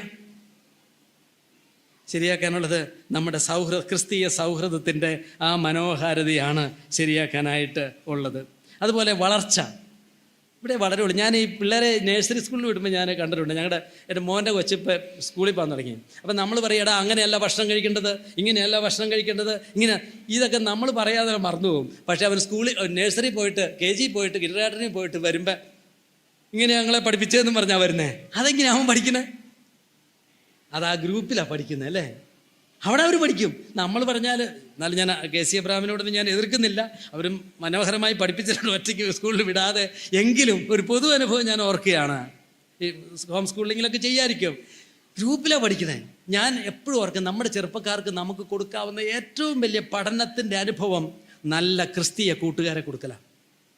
ബാംഗ്ലൂരിലേക്കും ചെന്നൈയിലേക്കും ഒക്കെ നമ്മുടെ ചെറുപ്പക്കാർ പോകുമ്പോൾ നമ്മുടെ ആശ്വാസം എന്താണെന്നറിയോ?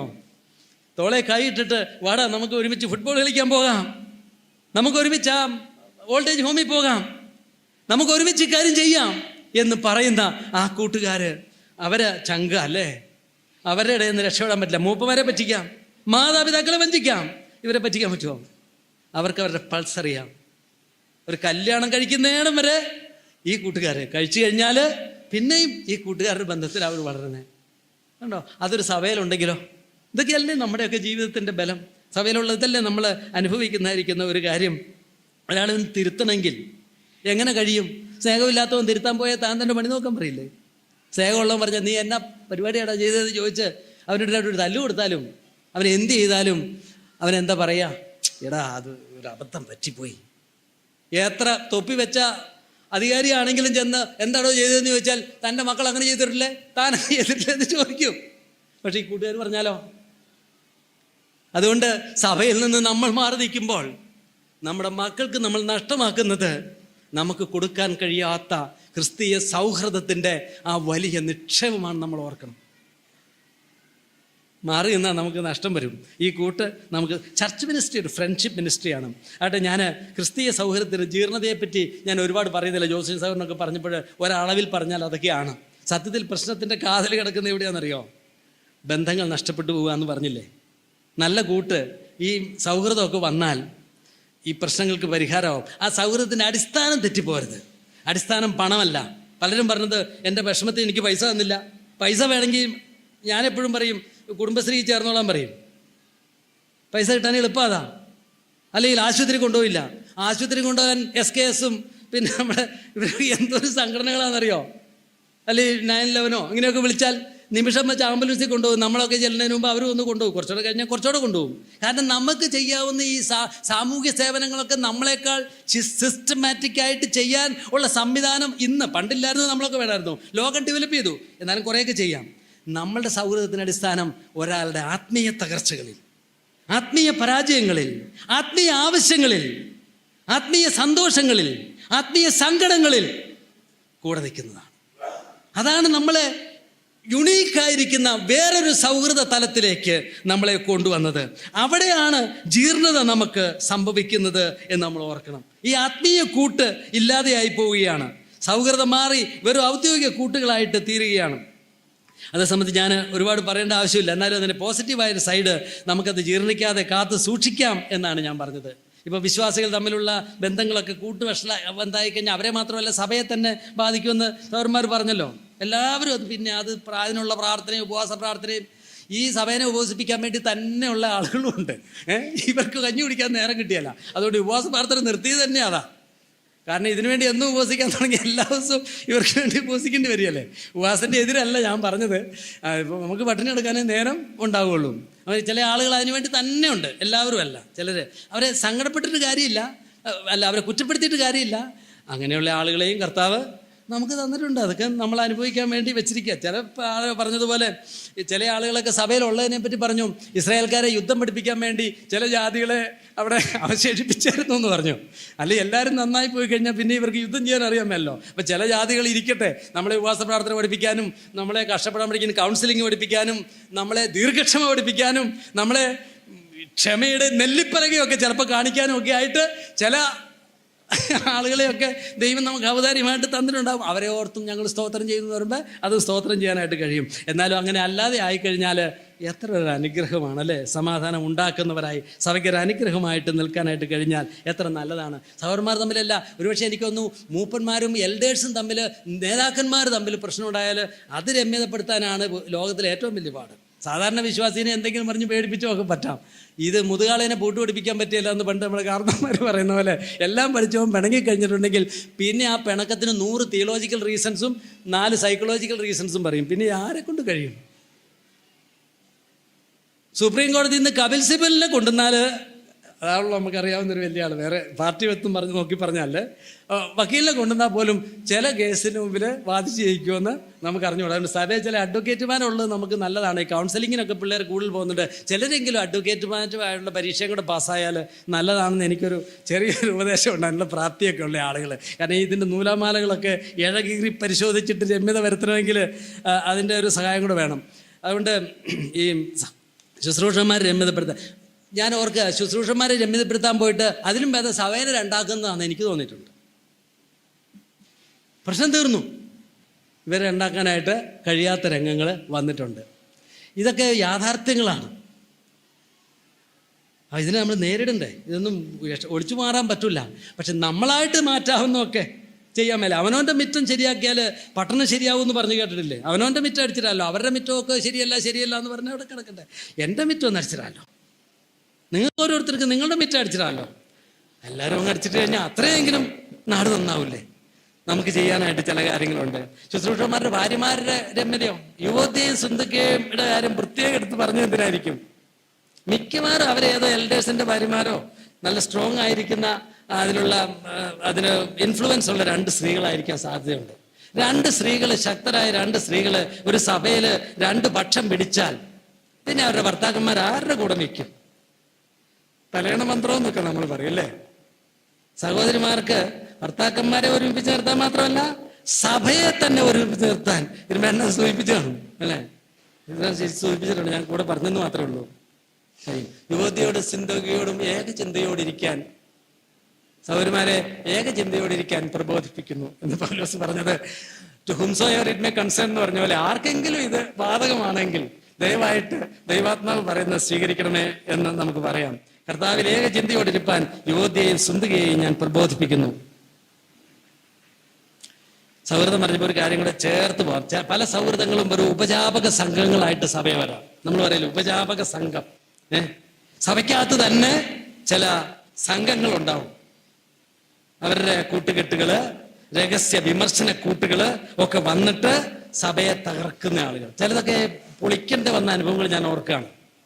ഇനി വിളിച്ചു പോകരുത്, മിണ്ടി പോകരുതെന്നൊക്കെ പറയേണ്ടി വന്നു. കാരണം ഇത് എതിര് വന്നിങ്ങനെ പറഞ്ഞ് സഭയുടെ ആ ഹൃദ്യതയെ തകർക്കുന്ന ബന്ധങ്ങളായിട്ട് ദുസ്വാധീനങ്ങളും വിമർശനങ്ങളും ത്തിനെതിരെയുള്ള ഭിന്നതകളും ഒക്കെ ആയിട്ട് തീർന്ന് പിന്നെ അവസാനം സഭ തന്നെ ഭിന്നിച്ചു പോകാനായിട്ടുള്ള സാധ്യതയുണ്ട്. കാര്യം കൂടെ കൂട്ട് പറയുമ്പോൾ ഭയങ്കര കൂട്ടങ്ങോട്ട് കൂടിയിട്ട് നമ്മുടെ സ്വന്തം സഹോദരനല്ലേ സഹോദരിയല്ലേ എന്ന് ഓർത്ത് അങ്ങനെ വീട്ടിലൊക്കെ കയറ്റി നിർത്തി ഒരുമിച്ച് ഭക്ഷണമൊക്കെ കഴിച്ച് അങ്ങനെ കുടുങ്ങിപ്പോകാനുള്ള ഒരു സാധ്യതയും കൂടെ ഉണ്ട്. അതും കൂടെ സൂക്ഷിച്ചോളൂ. ഇപ്പൊ ഭയങ്കര കൂട്ടുകൂടാനായിട്ട് ഔസേപ്പിന്റെ സഹോദരനൊക്കെ പറഞ്ഞു, എന്നാ അങ്ങ് കൂടിയേക്കാന്ന് പറഞ്ഞിട്ട് ഇതിന് പരിധി ഒന്നും വിട്ട് പോയേക്കരുത്. അതിനൊക്കെ അതിൻ്റെതായ പരിധികളൊക്കെ ഉണ്ട്. ഒക്കെ നിർത്തേണ്ട ഇടത്തൊക്കെ നിർത്തിയാൽ മതി. അല്ലെങ്കിൽ ഈ കൂട്ടൊക്കെ പരാജയങ്ങൾ, ലൈംഗിക ചൂഷണങ്ങൾ, വഞ്ചന, സാമ്പത്തിക കടക്കെണികൾ ഒക്കെ വന്ന് പിന്നെ സഭയെ കൊണ്ടുവരും. ഈ പ്രശ്നം അവൻ പൈസ വന്നിട്ട് എനിക്ക് വന്നില്ല, അതൊന്ന് സഭയിലേക്ക് വരും. സഭക്കാരെന്നാ ചെയ്യുന്നത്? എന്തെങ്കിലും വേണ്ടി പോയാ ആ സൈഡ് ഈ സൈഡ്, പിന്നെ രണ്ടുപേരും കൂടെ ഇയാളെ വെടിവെക്കും. നോമാൻസ് ലാൻഡിൽ നിൽക്കുന്നവനെ 2 പട്ടാളവും വെടിവെക്കും എന്ന് പണ്ടാരോ പറഞ്ഞു കേട്ടിട്ടുണ്ട്. ഇയാൾ കുടുങ്ങും. 2 പേരുടെ ശത്രുക്കൾ. അതൊരു മധ്യസ്ഥന്മാരുടെ പൊതു ബേർഡനാണത്. 2 കൂട്ടർ ഇവർക്ക് എതിരാകും. അപ്പൊ ഇതൊക്കെ വന്ന് ഇങ്ങനെയുള്ള പ്രശ്നങ്ങളൊക്കെ വരാം. അതുകൊണ്ട് കൂട്ടിനൊക്കെ വിവേകപൂർവമായ പരിധികളൊക്കെ സൂക്ഷിക്കും. പ്രത്യേകിച്ചും പുരുഷന്മാരും സ്ത്രീകളും തമ്മിലുള്ള ബന്ധത്തില് ഇപ്പൊ അതൊന്നും അല്ല കേട്ടോ. ഇപ്പോഴത്തെ കാലത്ത് ഏത് ബന്ധം ഇച്ചിരി സൂക്ഷിച്ചില്ലെങ്കിൽ വഷളായി പോകുന്ന എല്ലാവർക്കും അറിയാവുന്ന കാര്യമാണ്. അതുകൊണ്ട് നിങ്ങൾക്കറിയാമല്ലോ അതിന്റെ വിവേകമായിരിക്കുന്ന പരിധികൾ. മാത്രമല്ല എല്ലാ ആത്മീയ കൂട്ടുകൾക്കൊക്കെ ഒരു ട്രാൻസ്പെറൻസി സൂക്ഷിച്ചേക്കണം. ഞാനും ഒരു സഹോദരിയുടെ വർത്താനം പറയുമ്പോ ഇങ്ങോട്ട് വന്നേന്നും പറഞ്ഞ് ഞാൻ അപ്പുറത്ത് അമ്മാരയുടെ അപ്പുറത്തോട്ട് പോയിട്ട് അല്ല സഹോദരി എന്ന് പറഞ്ഞു കഴിഞ്ഞാല് നിഷ്കളങ്കമായ കൊയറ്റയും എടുത്തോന്നായിരിക്കും ചോദിക്കുന്നത് ചിലപ്പോഴ്.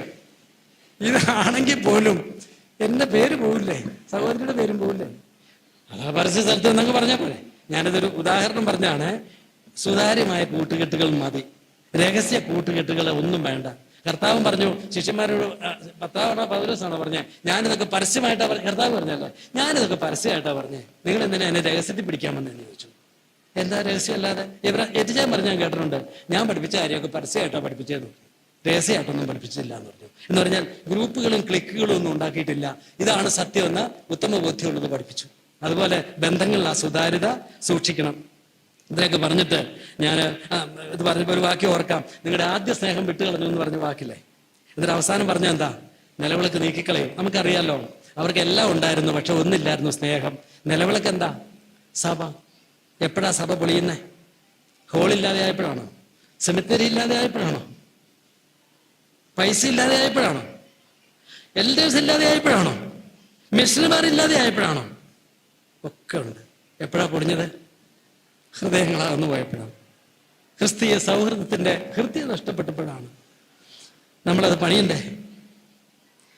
ഏലിയാവ് കർമ്മേലിലേക്ക് കയറിപ്പോയപ്പോഴാണ്. ഏലിയാവ് ആദ്യം ചെയ്തത് എന്താണെന്നറിയോ? നമുക്കറിയാമല്ലോ ചരിത്രം. അവൻ ഇടിഞ്ഞു കിടന്ന യഹോവയുടെ യാഗപീഠം നന്നാക്കി. നമ്മുടെ സഭയുടെ ആ കൂട്ട്, ആത്മീയ സൗഹൃദം, ആ സഹോദര പ്രീതി അത് ഇടിഞ്ഞു കിടക്കുന്നുണ്ട് എങ്കിൽ ആ പൊളിഞ്ഞു കിടക്കുന്ന കല്ലുകളെയൊക്കെ കണ്ടെത്തി യഥാസ്ഥാനപ്പെടുത്തി അതിനെ പണിതുയർപ്പിക്കണം. എന്നിട്ട് നമ്മുടെ ബലികളൊക്കെ അവിടെ അർപ്പിക്കാം. നമുക്ക് അതിനെ ശുശ്രൂഷ എന്ന ബലി, ക്രിസ്തുമേശ എന്ന ബലി, കൂട്ടായ ഭക്ഷണം എന്ന ബലി, പ്രാർത്ഥന എന്ന ബലി, അതൊക്കെ അർപ്പിക്കുമ്പോൾ ആകാശത്ത് നിന്ന് മഴ പെയ്യും, അനുഗ്രഹത്തിന്റെ മഴ പെയ്യും. എന്ത് ചെയ്യാനായിട്ട് നമുക്ക് കഴിയും? ഞാൻ 2-3 ആലോചനകൾ കൂടെ പ്രായോഗികം പറഞ്ഞേക്കാം. നമുക്ക് ഇത് ഓർക്കാലോ അല്ലേ? അടുത്ത വർഷം നമ്മൾ തീരുമാനം എടുക്കുന്ന ദിവസം വരുമല്ലോ, ജനുവരി മാസം 1-ാം തീയതി. നല്ല കാര്യമാണെന്ന് എനിക്ക് തോന്നുന്നത്. അതൊരു തെറ്റല്ല. വല്ലപ്പോഴും ഒരു തീരുമാനം എടുത്താൽ അത് നല്ല കാര്യമാണല്ലോ. കുറച്ച് മാസങ്ങളുണ്ട്. നമുക്ക് ഈ ശേഷിച്ച മാസം നമുക്ക് നമ്മുടെ ഇടിഞ്ഞു കിടക്കുന്ന ബന്ധങ്ങളെ ശരിയാക്കാനായിട്ട് ഒരു തീരുമാനം എടുക്കാം. നമ്മുടെയൊക്കെ സൗഹൃദ ബന്ധങ്ങളിൽ കയ്പും പകയും ഒക്കെ ഉള്ള ബന്ധങ്ങൾ കാണും. അവരായിരിക്കും കാരണം, നമ്മളായിരിക്കും കാരണം. ദൈവം നമ്മളോട് ആവശ്യപ്പെടുന്ന ഒരു കാര്യം, ആ യാഗപീഠം ഒന്ന് ഇടിഞ്ഞു ഒന്ന് ശരിയാക്കാൻ. നിന്റെ സഹോദരനോട് നിന്നോട് വിരോധമുണ്ടെങ്കിൽ പോയി അതൊന്ന് രമ്യപ്പെടുത്ത്. എങ്ങനെയാ അത് കഴിയുക? യൂസഫ് ചില പരിഹാര മാർഗങ്ങൾ പറഞ്ഞു. വിട്ടുവീഴ്ചകളായിരിക്കാം, ക്ഷമയായിരിക്കാം, നല്ല മധ്യസ്ഥന്മാരായിരിക്കാം. ഒരാളെ വിളിച്ചിട്ട് അവർ പറഞ്ഞ് കേൾക്കണം. നമുക്ക് അനുകൂലം അല്ലെങ്കിലും പ്രശ്നത്തിന്റെ പരിഹാരത്തിന് വേണ്ടി. ഞാൻ ഓർക്കുക, സുപ്രീം കോടതിയിൽ ബാബറി മസ്ജിദിന്റെ കേസ് വന്നപ്പോൾ അവസാനം സുപ്രീം കോടതിയുടെ വിധി എങ്ങനെയായിരുന്നു? ഒരു മധ്യസ്ഥ തീരുമാനമായിരുന്നു അല്ലേ? പ്രശ്നം പരിഹരിക്കേണ്ടതെന്ന് ചോദിച്ചവര് ഒത്തിരി മധ്യസ്ഥന്മാരെ ഏൽപ്പിച്ചു. ആരെയും കൂട്ടാക്കിയല്ല. എന്നാൽ ഞങ്ങളൊരു മധ്യസ്ഥ തീരുമാനം പറയാമെന്ന് പറഞ്ഞു.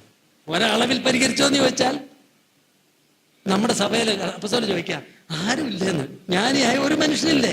മനുഷ്യനുണ്ടെങ്കിൽ കൂട്ടാക്കാൻ ആളുണ്ടോ എന്നാണ്. സഹോദര, ഒന്ന് വന്ന് പറയണം, നിങ്ങൾ പറയുന്നത് പോലെ ചെയ്യാം എന്ന് പറയാനുള്ള താഴ്മ ചെയ്താൽ എന്തെല്ലാം നഷ്ടം വന്നാലും കർത്താവ് 100 മടങ്ങ് പ്രതിഫലം നിത്യതയിൽ നമുക്ക് തരും. കാരണം അതിന്റെ ഫലം നമുക്ക് മാത്രമല്ല, നമ്മുടെ മക്കൾക്ക് മാത്രമല്ല, നമ്മുടെ സഭയ്ക്ക് മാത്രമല്ല, ദൈവരാജ്യത്തിന്റെ പൊതു നന്മയാണ്. വിട്ടുവീഴ്ച ചെയ്യാം. നമുക്ക് പ്രശ്നങ്ങൾ യുദ്ധകാലാടിസ്ഥാനത്തിൽ പരിഹരിക്കണം. പ്രശ്നമാണ്. നമ്മുടെ ബലി സ്വീകരിക്കല ദൈവം. അത് ഭാര്യാഭർത്തൃ ബന്ധത്തിലാണെങ്കിൽ പിന്നീട് നമ്മൾ ചെയ്യുന്ന ആത്മീയ ശുശ്രൂഷയുടെ വില എന്താ? അത് പരിഹരിച്ചിട്ട് കർത്താവേ സംഭവിച്ചു പോയി, ക്ഷമിക്കണം, ആളോടും പറഞ്ഞ് രമ്യതപ്പെട്ടിട്ട് കൊടുക്കേണ്ടത് കൊടുക്കുക, വിട്ടുവീഴ്ച ചെയ്ത് ക്ഷമ ചോദിച്ച് മുന്നോട്ട് പോകുമ്പോൾ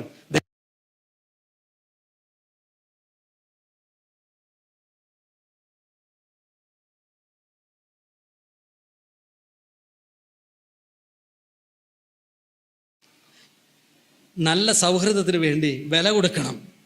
കർത്താവ് പറഞ്ഞാൽ, അനീതിയുള്ള മാമോനെ കൊണ്ട് സ്നേഹിതന്മാരെ സമ്പാദിച്ചു കൊള്ളുവിൻ. ഈ ലോകത്തിന്റെ സമ്പത്തിനെ പറ്റിയാണ് പറഞ്ഞേ. എന്തിനാന്ന് ചോദിച്ചു, സ്നേഹിതന്മാരെ സമ്പാദിക്കാൻ. എന്നിട്ട് കർത്താവ് പറഞ്ഞു, ആ സ്നേഹിതന്മാർ ഈ ലോക സ്നേഹിതന്മാരല്ല, നിത്യകൂടാരങ്ങളിൽ നിങ്ങളെ സ്വീകരിക്കാൻ കൊടുക്കാൻ. പൗലോസിന് അങ്ങനെ ആ കൂട്ടുകാരുണ്ടായിരുന്നോ? സമ്പാദിച്ചായിരുന്നോ? സ്വർഗത്തിൽ ചെല്ലുമ്പോൾ ഞാനും നിങ്ങൾ അടക്കുന്ന സകലരും പോയിട്ട് പൗലോസിന്റെ വട്ടത്ത് എന്നിട്ട് പറയും, ആ വചനമാണ് എന്നെ രക്ഷിച്ചത്. ഞാൻ പറയും, റോമാലേഖനം 3-ാം അധ്യായത്തിൽ 24-25 വാക്യങ്ങളിൽ അന്ന് റോമാലേഖനം കൊരിന്തിൽ വെച്ചല്ലേ, കൊരിന്തിൽ വെച്ച് എഴുതിയില്ലേ? ആ വാക്യം അന്ന് എഴുതി വെച്ചപ്പോൾ ഓർത്തായിരുന്നോ? 2000 വർഷങ്ങൾക്ക് ശേഷം പനച്ചീൽ വർഗീസിന്റെ മകൻ ജോസഫ് അത് വായിച്ചിട്ട്, കർത്താവായ യേശുവേ ഞാൻ അങ്ങേ വിശ്വസിക്കുന്നു പറയും. നിങ്ങൾ ഓർത്തായിരുന്നോ? എന്നെപ്പോലെ 10,000 ലക്ഷങ്ങൾ പറയും, പൗലോസേ ഞങ്ങൾക്ക് സ്നേഹിതനാണെന്ന് പറയും. നമ്മുടെ സമ്പത്ത് നമ്മൾ എന്തിനാണ് ഉപയോഗിക്കുന്നത്? നിത്യകൂടാരങ്ങളിലെ സ്നേഹിതന്മാരെ സമ്പാദിക്കാം. ഈ ലോകത്തിന് വേണ്ടിയിട്ടല്ല, ഇൻവെസ്റ്റ് ചെയ്യാം നമുക്ക്. അതുപോലെ ഒരു കാര്യം കൂടി പറയാം, ക്രിസ്തുവിനോടുള്ള അത് അവസാനം പറയുന്നതാണ്, പറഞ്ഞു തീർക്കാം.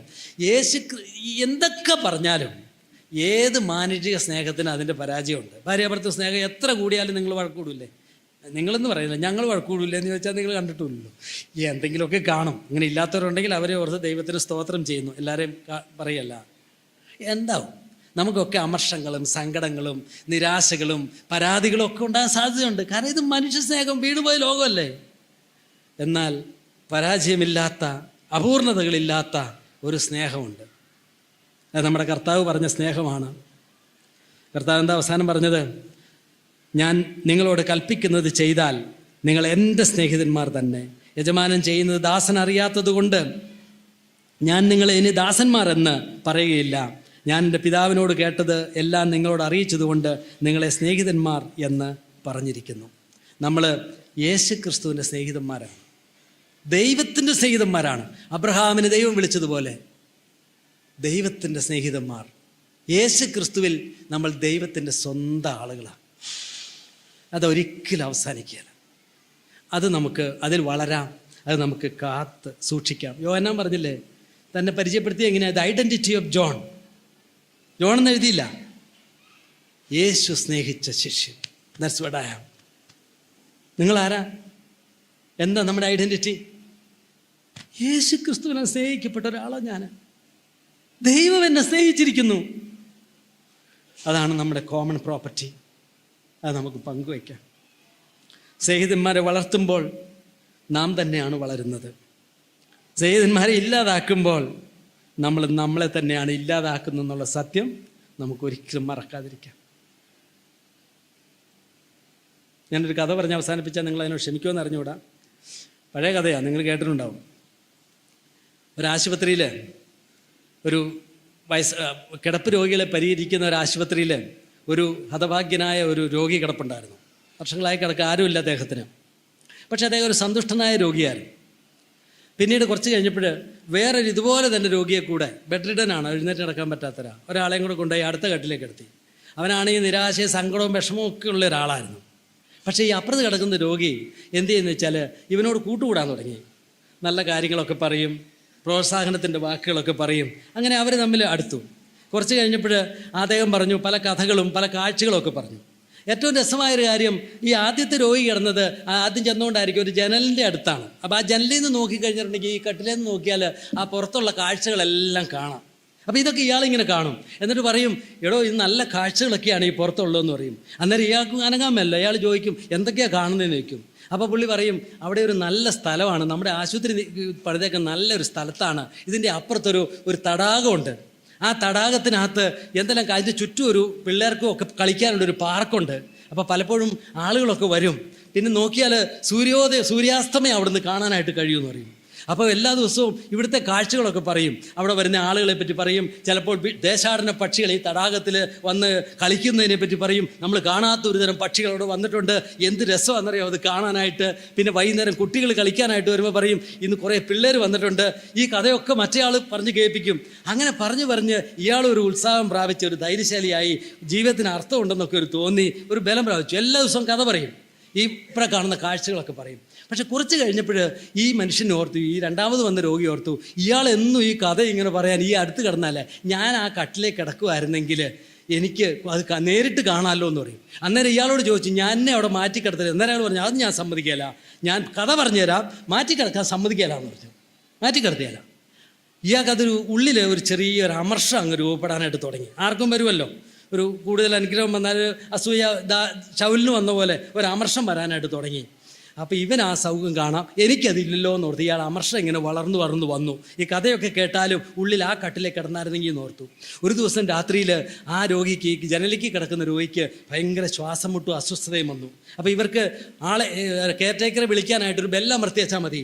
ഇയാൾ വളരെ ക്ഷീണിതനായിട്ട് ഇയാൾക്ക് കൈ പൊങ്ങുന്ന സ്ഥിതിയും വന്നു. മറ്റേയാൾ ഇത് കണ്ടു. അപ്പോൾ ഇയാൾ ഓർത്തു, ഇവനിപ്പം മരിക്കുവാണെങ്കിൽ മിണ്ടണ്ട, ആരും അറിയുമില്ല, മരിച്ചാൽ എനിക്കവിടെ കിടക്കാമല്ലോ എന്നോർത്ത് ഇയാൾ അനങ്ങാതെ അറിയാതെ കിടന്നു. ആ രാത്രി അയാൾ മരിച്ചുപോയി. രാവിലെ നേഴ്സുമാർ വന്നപ്പോൾ ഇയാൾ മരിച്ചു കിടക്കുക. അവരാ ബോഡി സാധാരണ ചെയ്യുന്നത് പോലെ കൊണ്ടുപോയി. അങ്ങനെ കൊണ്ടുപോയിട്ട് പിന്നെ അവർ ബെഡൊക്കെ അറേഞ്ച് ചെയ്ത് കഴിഞ്ഞപ്പോൾ ഇട്ടപ്പോൾ അദ്ദേഹം ചോദിച്ചു, എന്നാൽ പിന്നെ എൻ്റെ കട്ടിൽ, ആ ബെഡ് എടുത്തപ്പോൾ എൻ്റെ കട്ടിൽ ആ ജനലിൻ്റെ അടുത്തേക്ക് നീക്കിയിടാവോ എന്ന് ചോദിച്ചു. പുള്ളിക്ക് ഉള്ളിൽ വലിയ സന്തോഷമായി. നേഴ്സ് പറഞ്ഞു, അത് ചെയ്യാമല്ലോ എന്ന് പറഞ്ഞു. എന്നിട്ട് അവർ ആ കട്ടിൽ ആ ജനലിൻ്റെ അടുത്തേക്ക് നീക്കിയിട്ടു.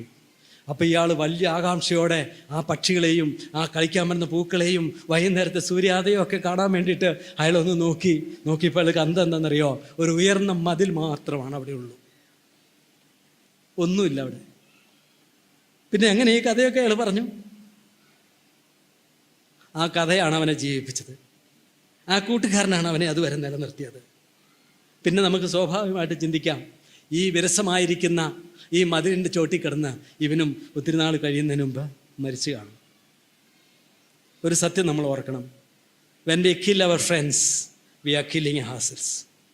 സ്നേഹിതന്മാരെ നമ്മൾ നഷ്ടമാക്കുമ്പോൾ, അത് സഭയിലാണെങ്കിലും കുടുംബത്തിലാണെങ്കിലും ലോകത്തിലാണെങ്കിലും നമ്മളെ തന്നെയാണ് നമ്മൾ നശിപ്പിക്കുന്നത്. നമ്മുടെ ജീവിതത്തിനാണ് നമ്മൾ, അതിൻ്റെ അടിസ്ഥാനങ്ങളെയാണ് നമ്മൾ തകർത്ത് കളയുന്നത്. When we are building of relationship, we are building up ourselves. അത് നിത്യതയ്ക്ക് വേണ്ടി ബന്ധങ്ങളെ നമ്മൾ പണിതുയർത്തുമ്പോൾ നിത്യകൂടാരത്തിലെ ആ സ്നേഹ സാമ്രാജ്യമാണ് ക്രിസ്തുവിൽ നമ്മൾ പണിതുയർത്തുന്നത്.